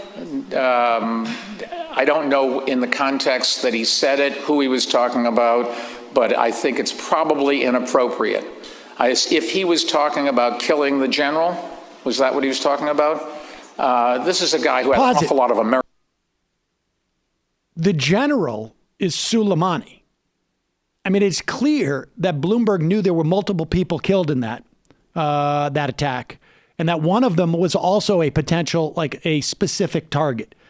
That would be Muhandis, the Iraqi militia leader. But he just didn't read in or spend enough time to know the difference between the two of them. So he just knows one is the general. And he just knows it was probably inappropriate, even though he doesn't even know the details as to who the guy is. So play it back. I want people to listen to this. This is really stunning. This morning, Senator Sanders classified the killing of Soleimani as an assassination. Is that a terminology that you would agree with? I don't know in the context that he said it, who he was talking about, but I think it's probably inappropriate. If he was talking about killing the general, was that what he was talking about? This is a guy who had an awful lot of American blood on his hands. I think that's an outrageous thing to say. Nobody that I know of would think that we did something wrong in getting the general. The question is, what did we do afterwards? But not that this guy was an enemy of America who's killed Americans, and we have a right and an obligation, I think, to go after him, and we did. What is the proper way to speak about his death? What is the proper verbiage? Yes. I don't know. I mean, get a dictionary and take your pick. The guy killed a bunch of Americans, and we're going to worry about the language? I don't think so.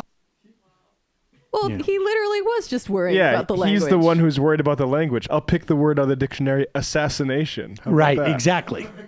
You'd think that he would know more details about the various leaders of Muslim countries he hates. Well, I mean, that's the thing that's really stunning. For them. Like, get your Islamophobia right. Mike, let's take 20 minutes and sit down just so that we can give you a briefing on all this stuff. And if he had any type of foundation, you could pick up on exactly what the dynamic was here. But he had no idea. No idea. And the idea, and if Mike Bloomberg, and he should be questioned on this more deeply. I mean, I understand people aren't quite taking him seriously yet as a candidate, but I want to know what the Bloomberg doctrine is, because if we're going to assassinate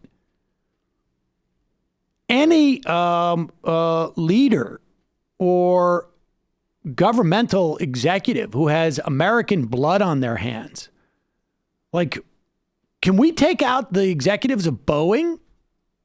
Can we do that?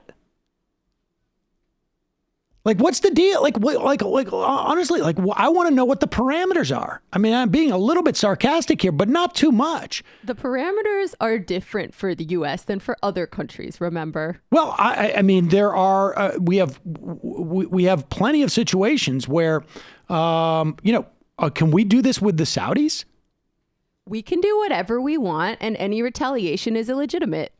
He said, but he's not even saying that. Like, he has a more specific charge there, and like, this isn't.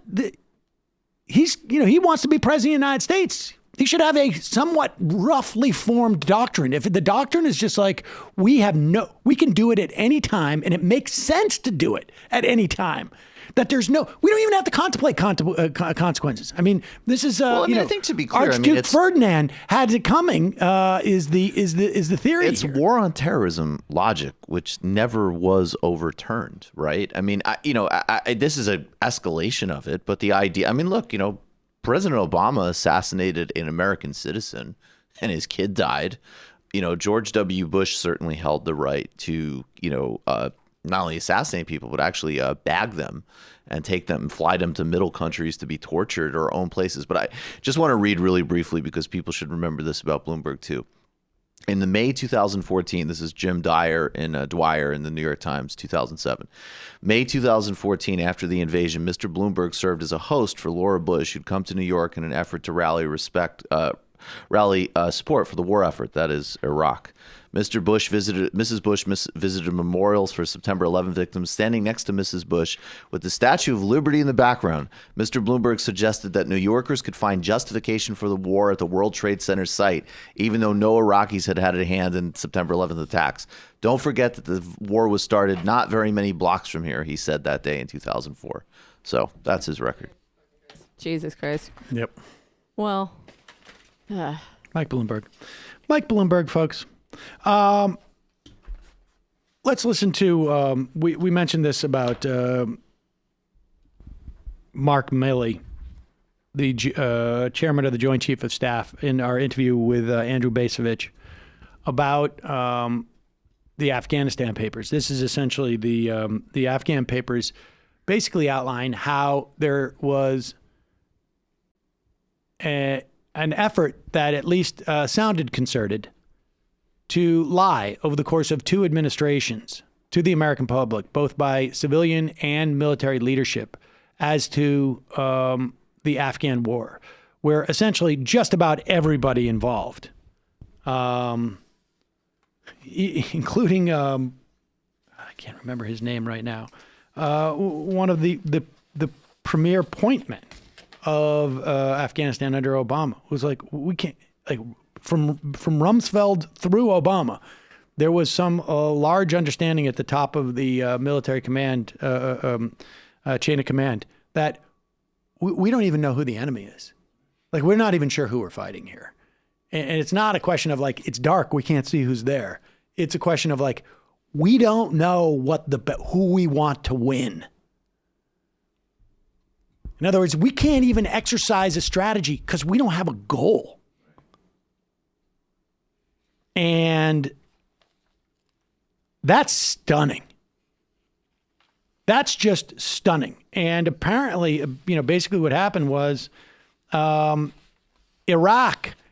not only served to sort of drain resources to answering that question, it provided the distraction from that question that everybody so desperately wanted. I mean, you start to understand that Iraq, at least in some part, served, and I don't think this was the reason for Iraq, but it was one of the sort of the unintended benefits to Iraq was that, hey, we're so busy with this cluster app over here in Iraq that we don't have to even contemplate how completely aimless our war in Afghanistan is and was from the very beginning. And here is Chairman of the Joint Chiefs of Staff basically straw manning this. Here is his response to it.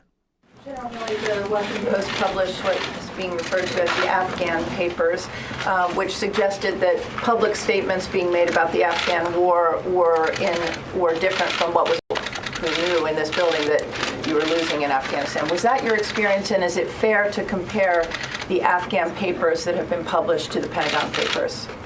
I would say a couple of things, Jennifer. I know there's an assertion out there of some sort of coordinated lie over the course of, say, 18 years. I find that a bit of a stretch. The argument nobody's making there's a coordinated lie. Nobody's making there's a coordinated lie. It's just everybody who's coming in dealing with this cluster F, they're all such cowards. They're all coming out of an institution that disincentivizes being the one who's blowing the whistle, right? It shows multiple chains of lies. I mean, that's if you read it, it does not show a grand lie. It shows multiple right, that's what I'm saying. People just it's and all lying to our against benefit. each There's other. no coordination. There's not like people all. It's just everybody in a room is just going like looking to their left, looking to their right, and saying like, I'm not going to be the one who's going to sing a different song. I know there's an assertion out there of some sort of coordinated lie over the course of, say, 18 years. I find that a bit of a stretch, more than a bit of a stretch. I find that a mischaracterization from my own personal experience. You're looking at probably hundreds of general officers, State Department employees, CIA, Department of Defense folks. I just don't think that you can get that level of coordination to do that kind of deception. I know that I and many, many others gave assessments at the time based on facts that we knew at the time. And those were honest assessments, and they were never intended to deceive neither the Congress nor the American people. I think that there's a very, very good piece of investigative journalism, but I also think it is not the Pentagon Papers. The Pentagon Papers were multiple volumes. I think it was 50 or 60 volumes of these things, and they were contemporary papers written in advance of decision making. The Afghan Papers, was an attempt by Seagar in about 2,000 pages or so to do post facto interviews looking backwards to determine lessons learned for the force as we go to the future. Yeah, and in that instance, we learned our lesson not to have contemporaneous and to have there wasn't voluminous questioning of what we should do. We just did it, and in this instance, we just looked back on it to find out what people were thinking contemporaneously, and that was that they were lying. Wouldn't the contemporaneous documentation look worse? What's that? The looking backwards retrospective.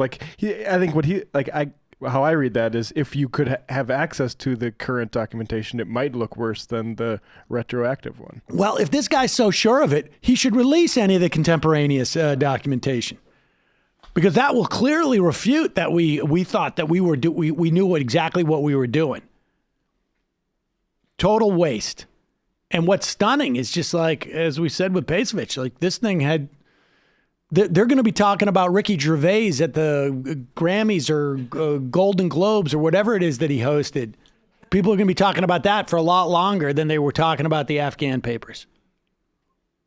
It's nuts. Not us, though. We're proudly ignorant of pop culture. We should lobby Ricky Gervais. We should have lobbied him to do some Afghan warlog material. Yeah, you want to speak truth to power? Let's get it. Well, he did. He had a good Epstein line. Really so on I gotta point. give him props. So over there on Saturday, there were anti-war protests around the country. I could not make that because I was at Frozen 2 with Saul.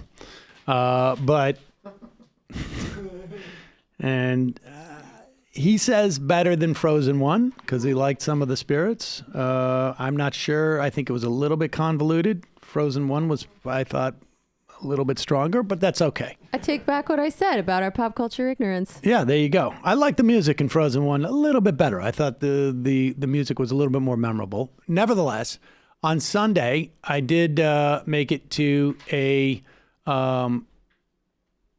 march across the Brooklyn Bridge that was billed by various constituencies in different ways. It was a solidarity march. It was an anti-hate march. It was inspired largely by the acts of anti-Semitism, violent anti-Semitism that we have had in New York City over the past couple of months. And I went down there, was hanging with some of the Bernie constituency as they were, being present there. And I was anticipating that there could be a dance battle. Well, I thought that there could be a little bit of friction, right? Because a march like this could easily turn into something could be about the Iran attack. It could be a pro-Iran attack. It could be anti. There could be fighting. Arguing. Yeah, Zionists, anti-Zionists. Exactly. And there were some Kahanists there. They are members of an American contingency of a party that's actually been outlawed in Israel. They're so sort of virulently racist and militant. But I only saw really 2 instances in the entire march, and there were I don't know how many people were there, but there was easily thousands upon thousands. I mean, it took 4 hours to walk a block and a half, essentially, across the bridge. I mean, there were, I don't know how many thousands. Matt and I went. We left when we found out it wasn't a Suleiman remembrance. Well, so there were 2 instances. Once, almost where we get to right across from City Hall, which I think this first image is from on the right. There was a guy with a MAGA hat who was getting into arguments with some of the marchers and ostensibly saying Donald Trump has been great for Israel. I'd like to promote the guy who just happens to correlate with this rise in anti-Jewish terrorism. Well, that is, there were some people who had posters to that effect, that the rise, there's been X percentage, I can't remember what it was, rise in anti-Semitism since Donald Trump became president. And some guy in a MAGA hat was getting into an argument with him. And I refrained. And then as I'm walking across the bridge with my daughter and some of the Bernie folks, I'm looking at Twitter. I see that Matt has tweeted out a clip of Barry Weiss and said something like she is, what is it? Laura Loomer with a stronger support structure. Yeah, exactly. Laura Loomer with a stronger support structure. And I'm like, what? Why is Barry Weiss carrying a microphone? And apparently she was reporting for reliable sources because, CNN always embeds people and gives microphones to the leaders, to people who ostensibly are marching against stuff, which I found also odd. But Barry Weiss was only the second opportunity I saw where someone was using this basically anti-hate march as political leverage to push some form of hatred or, sort of divisive political message. Against the guy who could be the first Jewish president. And then ultimately it turns out to be against the guy who could be the first Jewish president. Here's Barry Weiss, monomaniacal, apparently. It took 2 years for the mainstream press to cover the fact that the leaders of the Women's March, one of whom is now a surrogate to presidential candidate Bernie Sanders, that she has close relationship with Louis Farrakhan. Now, presumably, I think she's I'm not sure who she's talking about. Sarsour. That's who it is. Yes. And I don't know that Sarsour has a close relationship with Louis Farrakhan. We were married briefly in the 90s. Didn't she have dinner with him once or something like that? The idea that she is... We had intimacy problems. That Louis... First of all, I got news for you folks. Louis Farrakhan has been around for a long time. And he has been a public figure for a long time, and he's been a far more prominent public figure. Like, this is about as low an ebb as it's gotten for Louis Farrakhan in my adult lifetime. He hasn't been relevant since Tapper asked Keith Ellison about him. Yeah, well, not if Barry Weiss has anything to say about it. Well, but here's my point, is that the idea that you're talking about Louis Farrakhan in this march, and you're using it as a way to bash Bernie Sanders, in some ways, I think really doesn't capture the spirit of that march. And the idea that this was also sort of the project of CNN is embarrassing. It's embarrassing. And, you know, if she's worried about people talking about Jews in such a sort of an essentialist and reductionist way, she might want to check out this publication called the New York Times and see what her co-columnist Brett Stevens is writing these days. Yeah, it's very. Brain But science is totally kosher. I just think yeah, I mean, you look and there was like some ridiculous thing with Einhorst CILE and like all this nonsense that most normal people don't care about. But you know, what's so funny is like the biggest performative marker you could, arguably slap down for saying I am, clearly not anti-Jewish on some level because I'm advocating for somebody to become the first Jewish president of the United States. Like, maybe should count for something. But look, Bernie... She's looking to balance it out. Yeah, exactly. Bernie was the only member of the caucus to vote against sanctions against Iran. He's talked about Palestinian humans as human beings. Yeah, he's a and Jew so in name only. Exactly. They are going to, one of the great ironies as this progresses is you're going to see all of these hacks, everybody from AIPAC to Barry Weiss are going to they're going to try to Corbyn him. And it will be, innately less effective on some level because he is Jewish, but they're going to go at it. There's no way that that's going to stick. It's effing ridiculous. It would be hard, but there's going to be It was ridiculous with, Corbyn as well. We're going to have to fight back is my point. I think there's going to be an attempt during the Democratic primary, but I don't think it's going to be terribly functional after that, to be honest. Biden, no. It's definitely going to happen under Trump for sure. But I think it's less And effective. it will be well, look, I think it's going to be the same dynamic that it usually is, which is that the Democratic nominee, including Sanders, will get the overwhelming majority of it.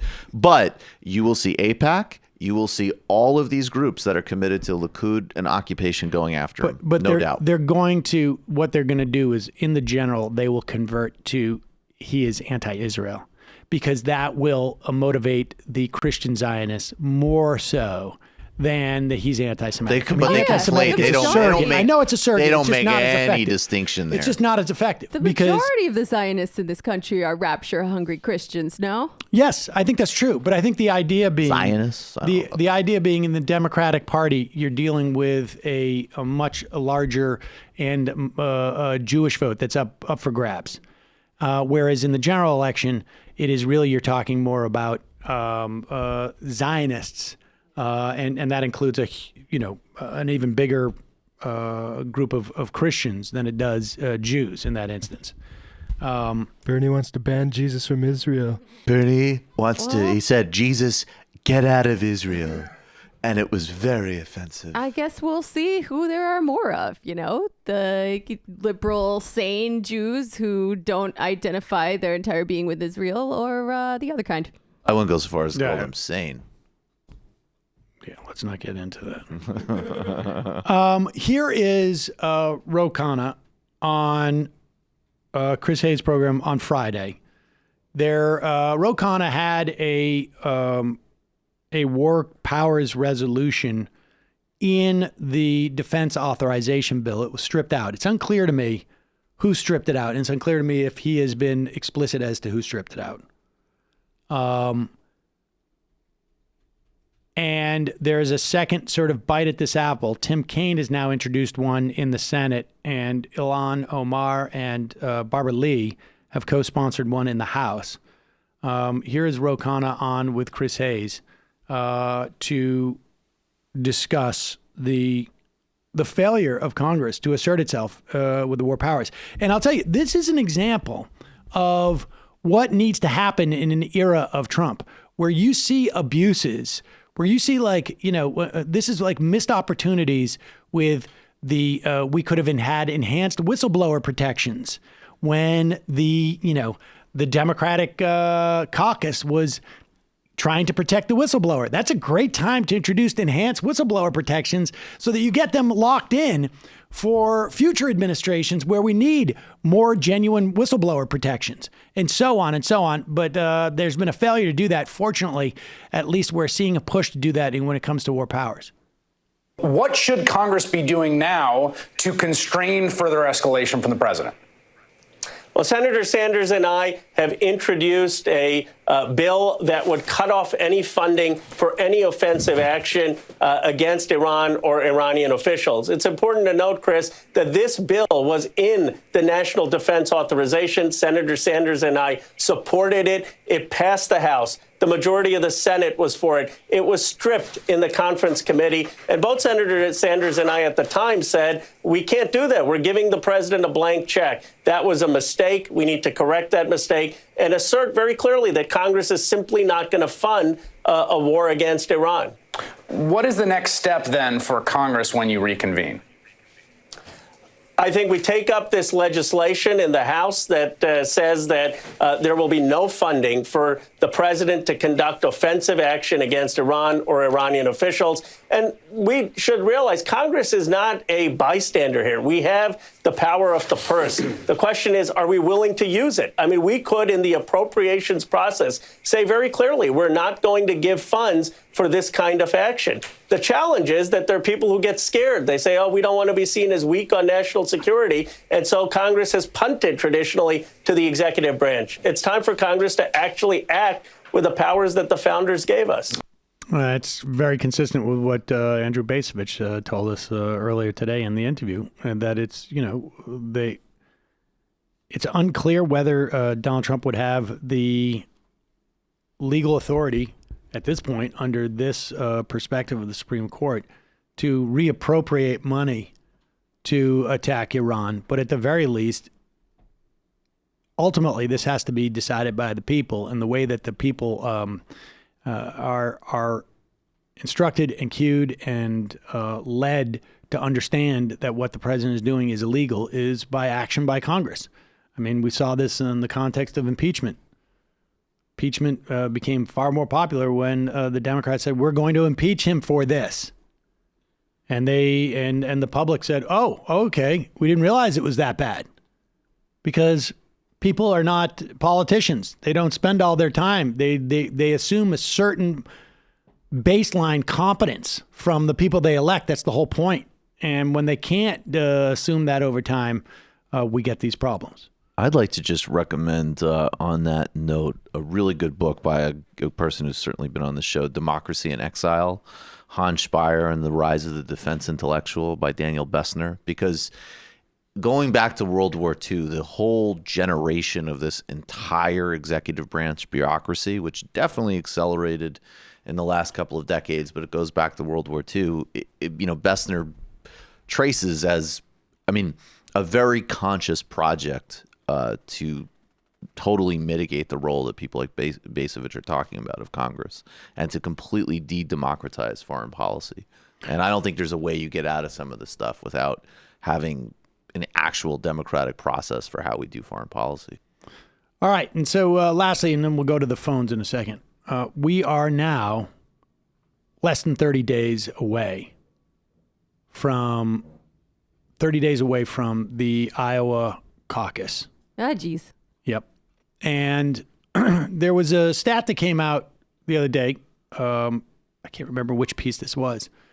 That something like 35% of Sanders' anticipated caucus goers are going to the Iowa caucus for the first time. And there was a big piece in BuzzFeed, and there was another one in The Intercept about sort of the organization and the theory that the Sanders campaign is operating under. And the idea is, and I've been saying this for a while, that the proof is going to be in the pudding. Iowa is going to be a very clarifying moment, particularly for the Sanders campaign. And I think depending on what the clarification is there, it's going to have implications, obviously, for the other campaigns. But the question is the Sanders campaign theory that they are going to bring out a new cohort of voters. It's not necessarily younger voters. That's included. But a cohort of voters who have been sitting on the sidelines because they do not think that there's really they agree, broadly speaking, with a center to left perspective, but they are just not motivated to vote because they don't feel like their issues will actually be addressed. And this is the sort of, in some ways, the mirror image of Trump's theory. Can we get xenophobic and racist enough to motivate those people and actually think that, like, hey, I don't like black people, but I'm not seeing anybody in the Republican Party standing up and saying they're really going to stick it to them till Donald Trump comes along. Well, I don't know how well that worked for him. He got fewer votes than Mitt Romney, but he did try. He did get fewer votes than Mitt Romney, but there's anecdotal evidence that some of that worked. Like there's that guy Black, I think is his last name, but he was a young guy who grew up in the Nazi movement. He de-radicalized himself in a really interesting way. I got to look it up. But anyways, his father never voted his whole life until Trump ran. So there are anecdotes like that. And certainly in the 2018 elections, we saw Republicans vote at a much higher rate than they had in the past. It's just Democrats There's more Democrats than Republicans. Yes. And so Sanders is attempting to reach people who have sat on the sidelines, but have been marginally in agreement with, vaguely the Democrats' agenda, but they just didn't really buy it enough. And so one of the things that Sanders is doing this time around is he is platforming the people who ostensibly his campaign, in particular his presidency, would help materially people who have been ignored in the past. And we've seen this time and time again at these town halls, particularly about healthcare, where Sanders basically gives up the microphone and lets people tell their stories. Here is one of those moments in, I believe was in Grundy Center, Iowa.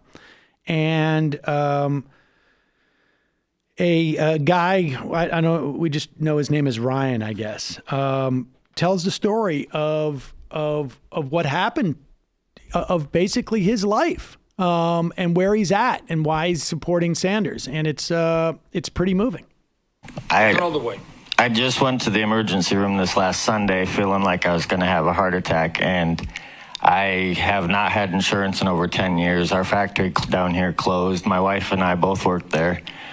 We both went back to college, so we both have this mountain of debt, and I wasn't about to, end up leaving her with a ton of medical bills, so I begged and pleaded with the emergency room. I let them do the EKG thing, and then I let them x-ray my lungs to make sure it wasn't pneumonia.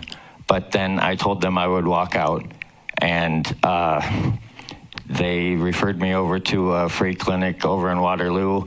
I did get an appointment, but it's humiliating, honestly, Bern. It's humiliating. I felt like when I was a little kid, poor, and I had the different colored lunch card, and all the rich kids would pick on me then. That's exactly how I felt. And I even, when coming home, I was driving a half an hour so that I didn't have to have an ambulance. I called my wife, and she laughed at me hysterically when I said, "You fucking tell Bernie, you tell him that your husband died because he couldn't afford to get fixed, because they don't care if the poor drop. They don't care. And we need you." Thank you.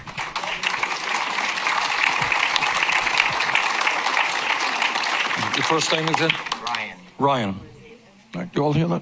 So you're paying for health care for millions of people today. And Ryan, thank you for having the courage to share that. There are people in America who have serious accidents, and when the ambulance comes, they say, "Do not take me to the hospital because I don't want to go bankrupt." How insane is that? Okay, we lose 30,000 people a year because when they get sick, they can't afford to go to the doctor. And by the time they walk in, their situation is terminal. So aside from that being, pretty moving, the idea is that there are people out there who are seeing their experience reflected in a national platform for the first time, and it makes them believe that that they're going to have there's going to be some type of material response to their needs, and it's going to motivate people. And we will know at least part of the answer as to whether that's been effective in less than 30 days. And by the way, I think it was Eric Levitz who wrote an article about this. You spoke with him recently. The politics and the policies that motivate non-voters are not that different than the ones that motivate swing voters, which kind of puts the lie to the idea that you need to move to the center on things like healthcare in order to win. Right. And I think there's also been, shown just in terms of polarization, just because, people have a knee-jerk, basically, filter. If I vote, I'm only going to vote this way. Then the question becomes, if I vote.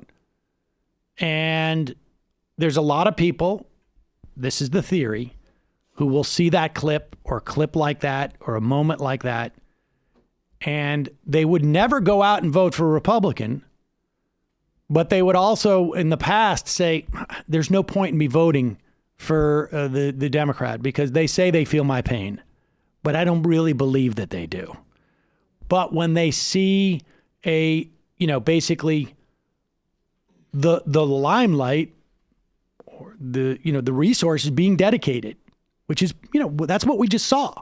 What we just saw was very small, but it's an example of it that you don't normally see. Like that microphone, that forum, there's a certain amount of power there. And that power is being ceded and given to that man to tell their story. And that, there's in addition to it having an actual value for the country and for, the population so that these voices can be heard.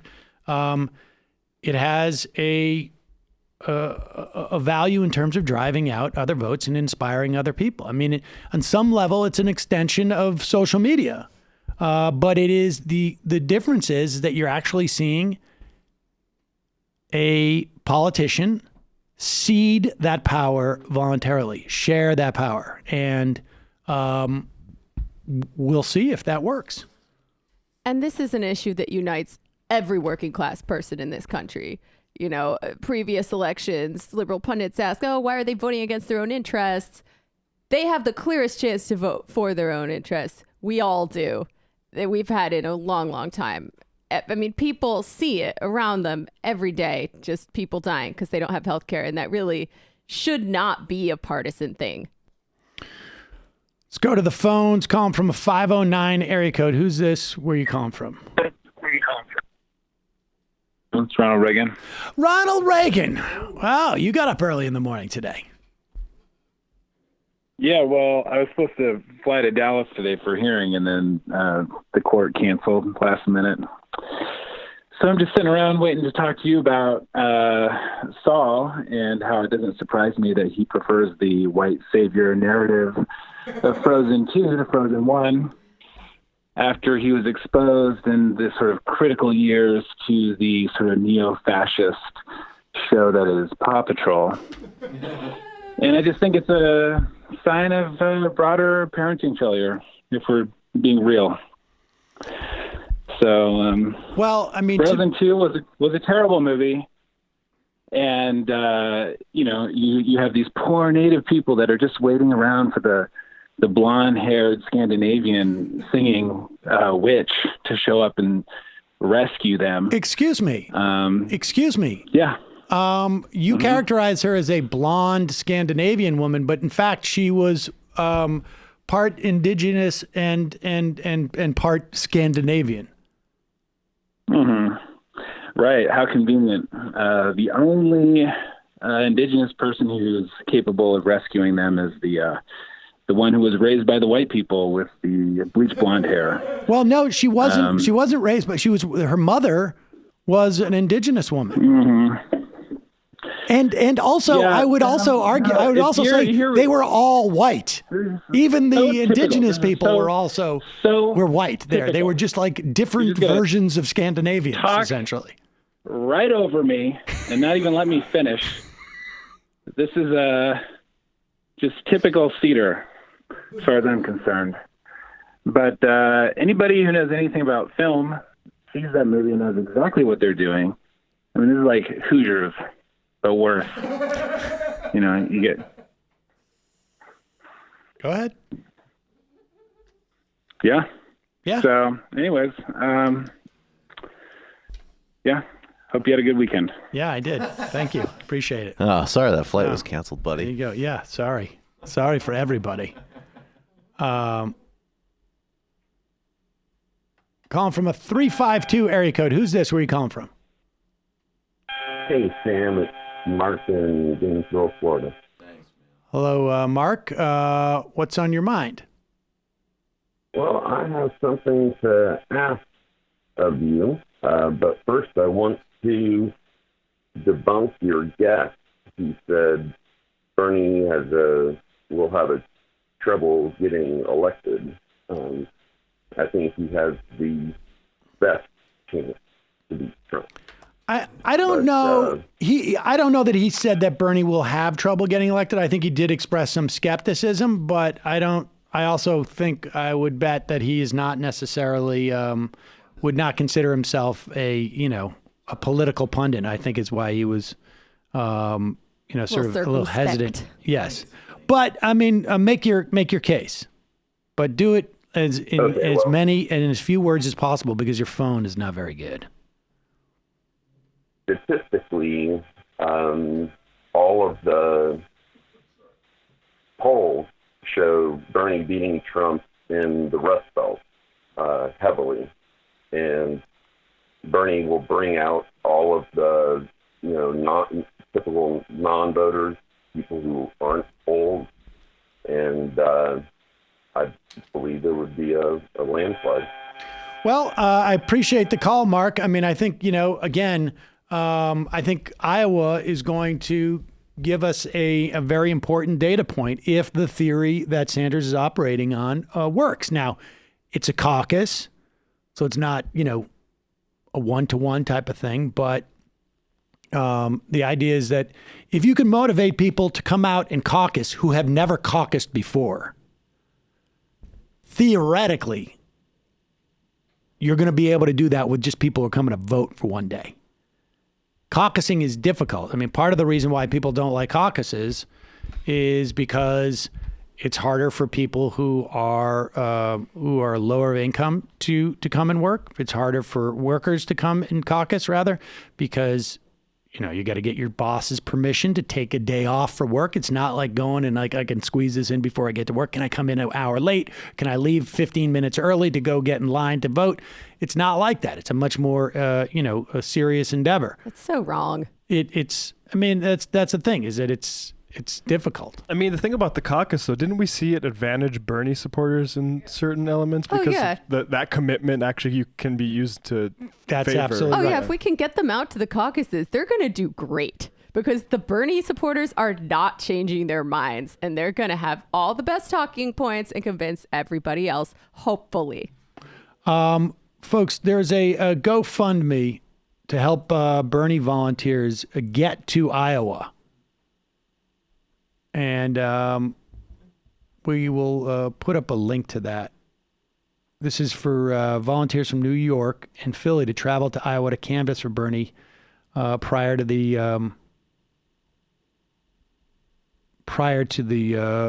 Iowa caucus. We'll put a link to that in our podcast description. And I will take a look at the Vulture Paw Patrol's The Worst Kids TV show. Saul is out of the Paw Patrol realm. Now, of course, he's into Beyblades. So. What? Beyblades? Get with it. You guys all say, like, I don't know what's going on and what's hip. And I can't believe I know more about Beyblades than you do. Do you know anything about tech decks? Oh, yeah. I used to like tech decks. I will fully admit you know more about children's entertainment than I do, Sam. Well, that's it. It's all tech decks and Beyblades for me. Calling from a 702 area code. Who's this? Where are you calling from? 702? There. Yes? Sam, can you hear me? Yes. Sorry about that. It's Bro Flamingo from Las Vegas. Happy New Year. Happy New Year, Bro Flamingo. Welcome to 2020. What's on your mind? A lot of things, but I'll just start out with this. Well, we see like in Iran, they're trying to gin up the war and get people trying to get that mojo going, that kind of 9/11 jingoistic type of stuff. And I kind of feel like it just doesn't have the juice anymore like it used to, because I grew up in the 9/11 era, you know, high school. And to your point, you made this point a lot of times where you would look on the mass media and you would see, you know, it would be more professional, more slick. At least they tried, and you couldn't really find any, you know, dissenting voices. But now it just seems like they're lazy and sloppy with it. You know, these guys don't even have a cohesive point. And I also feel like, and kind of loop back into the domestic front, Sam, I kind of feel like, remember when Bill Barr made that speech about the police here? They're going through their own Vietnam. And, you know, he was trying to boost and burnish, you know, the trash that infests some of these police departments and, you know, the fascist stuff. I just kind of feel like, Sam, you know, the militarization, you know, the worship of the military and them trying to loop it back into the police departments, that's kind of lost a lot of mojo. I can't remember the last time I turned into Fox and Friends or, you know, just a fascist news network and they're boosting and burnishing the police. I think all across the board, Sam, you know, the American public, at least at a minimum, this stuff just doesn't have the juice that it used to. You know, just you know, boosting the military, boosting the police, unquestioning. You have to be patriotic. And, you know, the NFL protests and Black Lives Matter ties into that too. But Sam, like, I just kind of feel like this is kind of like a throwback. And they're just so lazy. This is so lazy and stupid with it. And I got kind of one question for you, if you want to comment. You know, and to use your term, Sam. What is Bloomberg's bank shot? Because, you know, I almost feel like the only way he's going to get some juice is the only way he's going to get some juice, Sam, is like if Bernie is the front runner, then maybe, quote unquote, it'll be unacceptable. Yep. And maybe you'll have a shot. Go ahead. I'm sorry. All right. Well, no, I think that's right. I mean, I think, look, he's buying an option, right? If you look at it in terms of this, that the cost to him is it's just not that significant. He has billions with an S of dollars, $100 million, $200 million, just to get into a position so that he won't say to himself, I mean, I sort of live my life this way, to be honest with you. It's like, I don't want to be 6 months from now. I don't want to say like, I should have done that, or I should have been in a better position to just make this decision now. And I think that's what he's doing. I think he's paying this money. He's thinking like, look, maybe there's a couple of states I'll get above 15%, and I will be able to take some delegates into the convention. And maybe what I'll be able to do is maybe be a kingmaker. You know, maybe somebody needs X number of delegates between this. Now, it's unlikely, but if I got to pay $100 million so that I'm not saying on August 5th or whenever the convention is, like, damn it, I could have had 10 delegates. I could have been, you know, that guy.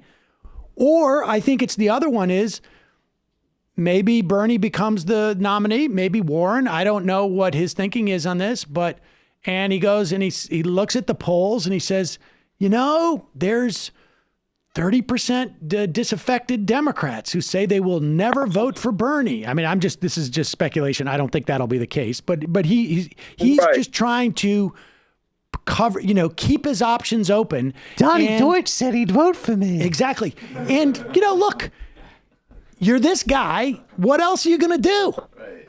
Yeah. You're like, you have an obscene amount of money. You're in your 70s. I'll just say it directly. I mean, why not? I'm going to take 8 months. It's not that much of my time. I'm going to see the country. I'll see a couple of friends. I'll have a couple of nice dinners in San Francisco, and I'll go, you know, here, and I'll fly over there, and I get to try out the new jet and see if that's actually as good as the other jet. I like the people of the Midwest better than I thought, but they really are fat and disgusting. I mean, but they're trying That's what he's hard. doing. That's what he's doing. I got one more thing to say, Sam, then I'll jump. Just the reason why I asked that, though, is because I'll give you guys, just something private about my life, is that I'm originally from Brooklyn, New York. I grew up there 22 years. I'm out in Las Vegas now. But I distinctly remember being stopped by Thank you. But I distinctly remember being stopped by the police twice and just them asking me randomly for my ID and stuff. So it's so important. It's so important, guys, that Bernie wins so we can have a transformative change, okay? Because you just can't let the thieves, the thugs, and the rapists and the corporate kleptocrats win, okay? Left is best, 2020. Happy New Year's, guys. All right, Happy New Year, Bro Flamingo. Right on.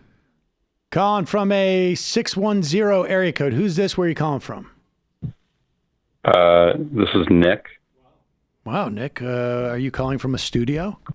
Are you calling from inside the house? No, sorry. I had my speakerphone on. No, it's nice. It's nice to get somebody who actually has an operating phone. I feel like he's breathing down my neck. Nick, honestly, back off. I'm really surprised. My phone is kind of shit, but thank you for answering, Sam. All right. Well, thank you for calling. Where are you calling from? I'm calling from PA. Okay. So, Pennsylvania. Good place. But regardless, I've been trying to debate people on Reddit. That was your first mistake. Doing the whole left is best, feel the burn. Yeah. But one thing that I've been trying to do is bring Yang supporters over, because a lot of them feel like that they're progressive with UBI, and I know that's not really the case. And I've heard Michael talk about it. I've heard you talk about it a little bit. But trying to see what else that you guys can come up with that. And here's what I would suggest. Rather than attempt to argue about the UBI, we did a clip on this, I think 2 or 3 days ago. Andrew Yang was on ABC News, one of those Sunday talk shows, talking to, I think it's Jonathan Karl. And he was asked about Medicare for All. And his answer was stunning.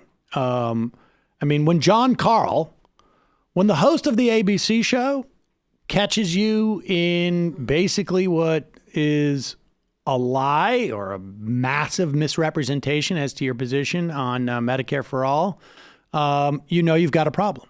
And, agreed. Rather than get into the argument as to the UBI is effective, and is effectively left if it doesn't supplant the welfare state, if it's an add-on benefit, and that it exactly. in and of itself is not sufficient, rather than to get into that argument, which is, in some respects, look, I think the UBI is in a vacuum, but nothing exists in a vacuum. But in a vacuum is not a bad policy per se, but it's not terribly different than, let's say, the ACA.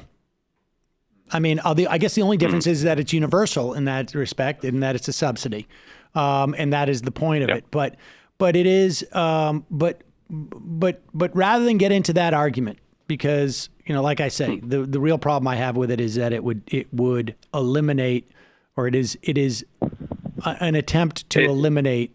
It definitely is going towards the welfare state, and it's preventing people who already are taking that welfare from getting additional funding. It's not preventing it. It's giving them the choice. Do you want the extra $200 a month? Is basically what they're saying. I mean, it's basically pretending that they're not A, worthy, and B, getting support from the state. Right? Because it's not, if you're already getting $700 worth of subsidies for whatever it is, over the course, whether it's disability, or whether it's food stamps, or whether it's AFDC, or whatever it is, and you have the option of getting that $1,000. There's a differential, right? It's $600 more, or $200 more, or $100 more, or $50 more, or $900 more, whatever it is.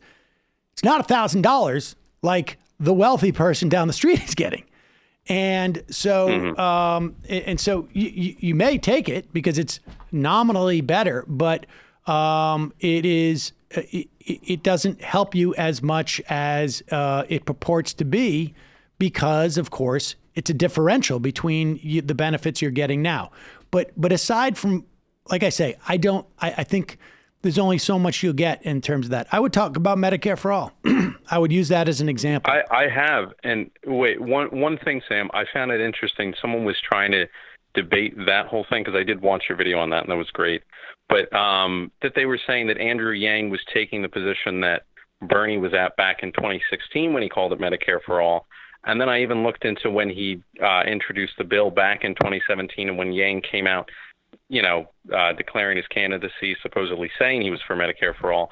And Bernie had beat him by a month with the current sort of Medicare for all proposal. But here's the point. When Andrew Yang says it's not the name of a bill, that may have been true in 2016, but it's not true in 2019. It's not true in 2020. Exactly. I mean, so it's like you could say well, Medicare. When I say Medicare, I'm just talking about something very general, like the government offering healthcare. And this is the way I define it, blah, blah, blah, because it's not like it's a program that exists. Well, yeah, it didn't exist in 1960, but after 1965 or 67, it did. So sorry, this is the new reality. You can't say he's referring to it in the same way that Bernie did before Bernie introduced the bill. The bill's been in existence. It exists. Yeah.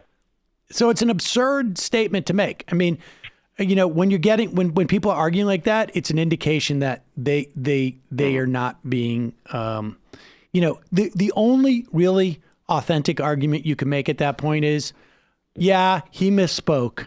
And the bottom line is it's a better policy to not have a single payer system like is in the I mean, that would be the honest approach. Could I just ask you a really quick question? And it seemed like to me anecdotally that there was a period when we first started talking about it where there were people who liked Yang that you could certainly bring back because they did have, overall progressive politics, and they shifted their position on him for all of the reasons, but that the kind of people that are left now are, it just seems to me, I'm not saying you shouldn't do what you're doing, and I think Sam's advice is great, but it seems like they're very committed to the ride now, no matter what. Well, you never know. We can't be No, I'm just curious what I'm just curious what your experience with that is, if you've noticed the difference in the last couple of months. I don't know entirely. I've been trying to get back on to social media and stuff and trying to sort of just debate people. I even started a brief podcast with a friend. We only have one episode. What's the name of it? What? What's the name of it? Oh, we're calling it non-applicable because, we're leftists. Our views don't really matter, jokingly, sarcastically. But and we're college students, so it's not like people care that much, but they care enough. But build in the critique. Mike. I love it. I'm here for it. But no. So I recently, within the past month, I was trying to go after Pete Buttigieg and such, trying to go after his supporters, and they were very much not willing to discuss, not willing to debate. They, shadow banned me from Reddit. They banned me, from the sub, whatever. And, it's just kind of stupid because they aren't willing to take these actual critiques of saying that, well, he's using right-wing talking points. He is not really in, for anything that Bernie is talking about, but you're stating that you're a leftist, you're a progressive. It really doesn't make sense. And even with the whole, Iran thing he was just saying with Soleimani that it was just well, he didn't inform Congress, but it was okay otherwise. He shouldn't have made it a surprise. And then one other thing, Sam, just to say, other than Happy New Year, is I'm sorry for the Pats. I myself am a Pats fan. My family's from Rhode Island. I was born in Connecticut, but sad times and sad times for the Birds too. Appreciate it, man. Thank you. That last part really. I care about what you think. The Patriots. It's the end of an era. It's definitely an end of an era. I don't think it's done, bro. I think Brady probably leaves the Pats. I don't know where he goes for a year or two. And I'm just glad I was able to be a meaningful part of one of the greatest dynasties in the history of sports. I mean, really now too. The Celtics in the 80s and the Patriots through the entire 21st century. Totally, man. Career. I totally know what you're talking about. It's been a great career for you. To be able to to excel in two different sports like that. Yeah, and in two different, Over the really course just totally of- different times. Over the course of 4 decades. Although, how about a little credit, folks? All right, well, let me actually hold your feet to the fire a little bit. What the hell were you doing in the 90s?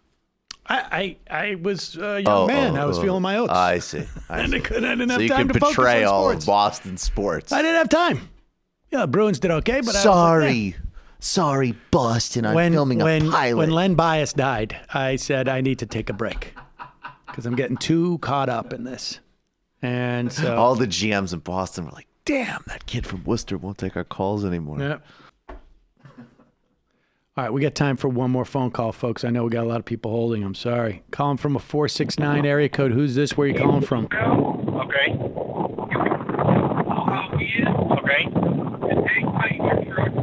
When you see him leave, then you pull. Okay, I'm strap. Yeah, you start strapping over there. Okay, perfect. Hey, listen, I know you're at work. I know you're in the middle of something, but if you want to make a comment, you got to do it now. Dude. Sam, it's me? Yeah. Hello? Hello? Yes, so I'm 469. Yeah. Well, you got to block your phone's a little windy. I don't know if this is going to work out. Let me get in the truck. I'm a truck driver, so I was stuck into the guy who's going to. Yeah, that's what it sounded like. Are you at a way station? No.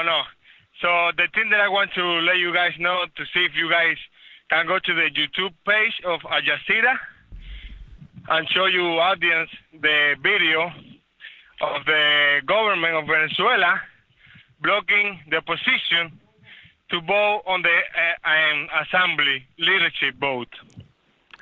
Just to let you guys know, show you audience that, because you guys talk about when things happen over there, but you guys don't follow the news, you know. So wait a second. So Things happen later. you're talking about the video of them keeping Guaido from getting into the parliament? Yes, blocking the parliament and things like that. Okay. Thank you very much, Sam. All right, thank you. Bye. I think what he's saying is that he's taken issue with Guaido being kept out of the parliament here. Yeah, that's what he's saying. May I just say? It's hard. Extraordinary. Like, Juan Guaido has actually tried to wage a coup with the backing of a foreign government. And by international standards, just getting removed from the parliament was pretty gentle. Yeah, you'd think after that fails, he would try to save face or something. This is just embarrassing. Well, this is Guaido. Real Beto energy there. Trying to, I mean, look, here's the thing. It sort of undercuts the message that Maduro is a vicious dictator when, Guaido is allowed to literally climb the fence to try and get into parliament. No, why wouldn't they allow it? It's hilarious. I think that, look, the National Assembly is, I think it's problematic, right? I mean, to physically prevent him from going in there. But this whole thing has been a complete disaster. They are trying to wage a coup. There is a point where, especially in the political context we're in, where you just have to stick to basics. And from the perspective of influencing policy in the United States, you have to oppose this aggressive coup mongering that's happening across the hemisphere. It's very hard. I find it very hard from here to really make a full on assessment. But the only thing that we do know is the U.S. involvement. And I mean that I feel confident in talking about, like this guy, Congressman Louis Parra, has been named the Speaker of the House, and who was another sort of theoretically opposition leader, opposition obviously to Juan Guaido as well. I mean, Juan Guaido has been chucked by his own, party. I mean, there's also like, you can look at it just as a press op as well. Yeah, and I think know there's why a lot of that makes competing him interests in it feels like in the assembly. And like in any one-dimensional, brutal dictatorship, there's multiple interests in the assembly. And here is Buttigieg. The illegitimate takeover of the Venezuelan National Assembly is further evidence that dictator Maduro will stop at nothing short of actually arresting Guaido, apparently, to consolidate his grip on power. I stand behind Juan Guaido and the Venezuelan people as they strive to reclaim their democracy and defend their rights. I mean, pretty intimidating. It's pretty intimidating stuff. Guaido. Now, will you just pop up the tweet that Buttigieg has about the full-on fascism that is happening under Modi in India, to the extent that a million people were protesting in India, I think, over the weekend? Let me just see that tweet. Do we not have one? Oh, because Pete Buttigieg did not tweet about that. He was mostly worried about Guaido climbing the fence there. That's an odd sort of choice of... Bad look, Maduro. No authoritarian dictator would have footage this charming coming out. It's adorable, honestly. The guy's wearing a suit climbing over. Hey, it's Juan Guaido trying to get into Parliament. I just want the There's an open window over there. Music edited under it. First of all, you couldn't get anywhere close to the U.S. Congress to climb over something like that. Like the White House, you'd be a mile away. Murder say, like, oh, this guy was having a nervous breakdown and thought he was the Messiah. What happened? Oh, he was murdered. They shot him with 30 rounds. All right, final call of the day. Calling from a 505 area code. Who's this? Where are you calling from? 505 once. 505. Oh, hi, this is Sam McKenzie calling from Longmont, Colorado. How's it going? Boy, your phone stinks too. What's on your mind? Got to be quick. Sure. Yeah, I just want to make sure that everybody is aware of the position of their local congressman on their war acts and the authorization of military force. I'm really disappointed by the current Democratic administration on their inability to repeal an authorization of military force. And do not take it for granted that your Democratic representative is going to vote and be forceful about this, because we have to make sure that everybody is very forceful. Everyone knows we don't want war with Iran, and your local representatives need to know that. Good point. Appreciate the call. Yes, call your local representative. I mean, the reality is that the Democrats did pass the War Powers resolution to the extent that it had any teeth, and it was stripped out in conference. We don't know who did that, but I would imagine there are Democrats who are responsible for stripping that out of conference, and we will know probably in 2 years or something when someone writes a piece about it or does a book about it. But at this point, Congress needs to have their spine stiffened to withhold funding for a war with Iran without congressional approval. And so, yes, call your Congress people, regardless of what party they're in, and tell them no war with Iran, and to support the War Powers Resolution Act that's been introduced in the House by Ilhan Omar and Barbara Lee. Some people paid Chuck Schumer a visit at his home just the other day. They did indeed. And by the way, don't take his word at all for it, but he put out an extremely un-Schumer-esque strong tweet about that. And I no doubt that is because people were showing up. That's right. It's awesome. Good job, everybody. That's right. Good job, everybody. We're going to keep that pressure up on Senator Schumer, because he's got a lot of work to do as far as I'm concerned. And he lives close to us.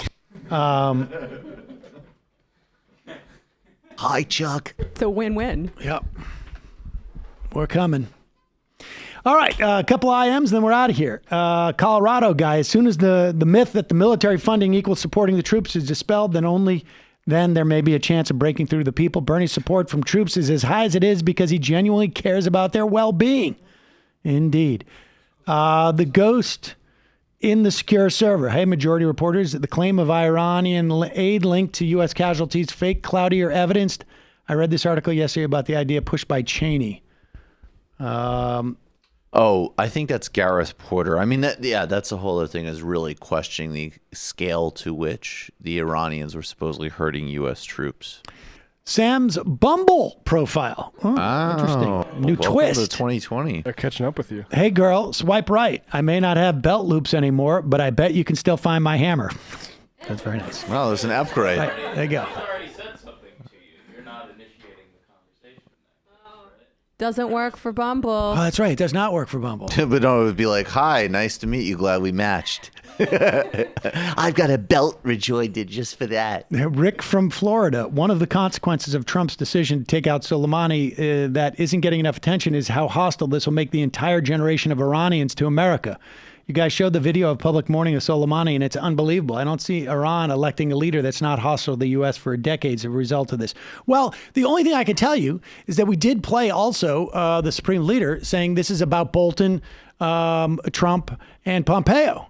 And so maybe there's some room It's a different media age, though, because you go back, Ahmadinejad said very similar things. And the difference now is that this is a benefit of all the stuff that we're constantly criticizing, rightly so. But now you can get it directly on Twitter and other social platforms. Spaghetti Western Civilization. Have you guys heard about the ethnic Iranians being stopped at the U.S.-Canada border? Yeah, we headlined that. There were some people coming back from a concert. Some of them U.S. citizens of Iranian descent, some Iranian citizens, or I should say some German citizens of Iranian descent who were coming back from a concert in Vancouver into Washington State. It happens all the time, I guess, because all the good shows are up in Vancouver. And they got stopped and questioned about their political loyalties. Nice. Salty Gate, Sam, Michael, May, Jamie, Brendan. May? That's Matt. Jamie, Brendan, Happy New Year. Sam, you should interview UK Ambassador Craig Murray on Iran and use of Bethlehem doctrine. MR US folks, check out his article at craigmurray.org. Okay. Tim's Pool. MILF porn. Yeah. Hey, Progressive Voice has been saying MR isn't progressive and it's almost right wing. I guess you guys are on the wrong tier. Haha, glad you guys are back. He doesn't want the smoke. Is that true? No, Progressive Voice said not been saying that about us. I can't imagine you'd say something that silly. I don't buy that. Golden, I've been thinking a lot about one of the interviews on the 2019's Best Ofs, the one where the guy's depression is cured by getting a cow, oversimplified story. What do you think the cow is for Americans? Personally, I think it's a living wage and not having to worry about health care. I think if you take health care off the table in many ways, that is going to free up people a lot because there's a lot of ancillary things that come from that. Not only is there savings in terms of time and money and a sense of security, and it gives you a sense that you can take risks. And then it also means that you probably have more power at work because your employer does not control literally questions of life and death, even as a bank shot. I think, there's obviously things like student debt and things like the cost of housing, and just, more, a whole set of other issues. But healthcare, I think is the most visceral of all of them. It seems to me like, you can walk by, if you're broke, you can walk by a store selling, a flat screen TV and you'd be like, ugh, I wish I had a flat screen TV. It's another if you have half your tooth falls out and you're like, I can't get this repaired. I can't get it fixed. I'm walking around. I can't get it repaired. Yeah, I would add housing to that category as well. Yeah, I mentioned housing. I think that's universal rent control is going to be so important. Yeah, I think so. But I think healthcare is, I think is sort of like, at least in the context of where we are today, is the sort of where you get the most bang from your buck, I think. Also because of the way it supports labor. But I mean, housing to me is right up there too. The real Rube Davin, Sam, Iran can handicap our military by hacking our lenders and zeroing in on everyone's student loans. That would be fun. JC, one of my sons sent me a possible Bernie figure for Christmas. He's even more of a fan than myself. Opposable Bernie figure. Oh, cool. Elise, important lore from Beyblades that you should know. In the show, they literally have a flashback that shows Moses parting the sea using a Beyblade. Interesting. Joe Snuffy, you're right that skepticism is extremely common within the military, but most who have it end up leaving in frustration. Connecticut Comrades, guys, have you seen Chargers running back on Twitter? He's doing incredible work. Yes. Yes. His name is Justin Jackson. Guy's awesome. Dr. Eric from New Jersey. Why isn't Bernie out touting the fact that he, unlike his opponents, wrote in his healthcare bill to do away with balanced billing?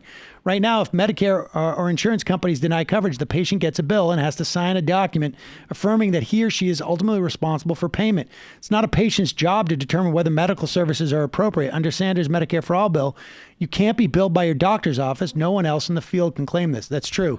But I think it's just, easier to say like no copays, free at the point of service. I just think it's just more digestible. June Thoen, I found a cure for our Supreme Court woes. It's a new virus in China. We're overdue for an influenza pandemic. Just need one that spares nuclear power plant operators. And the final IM of the day.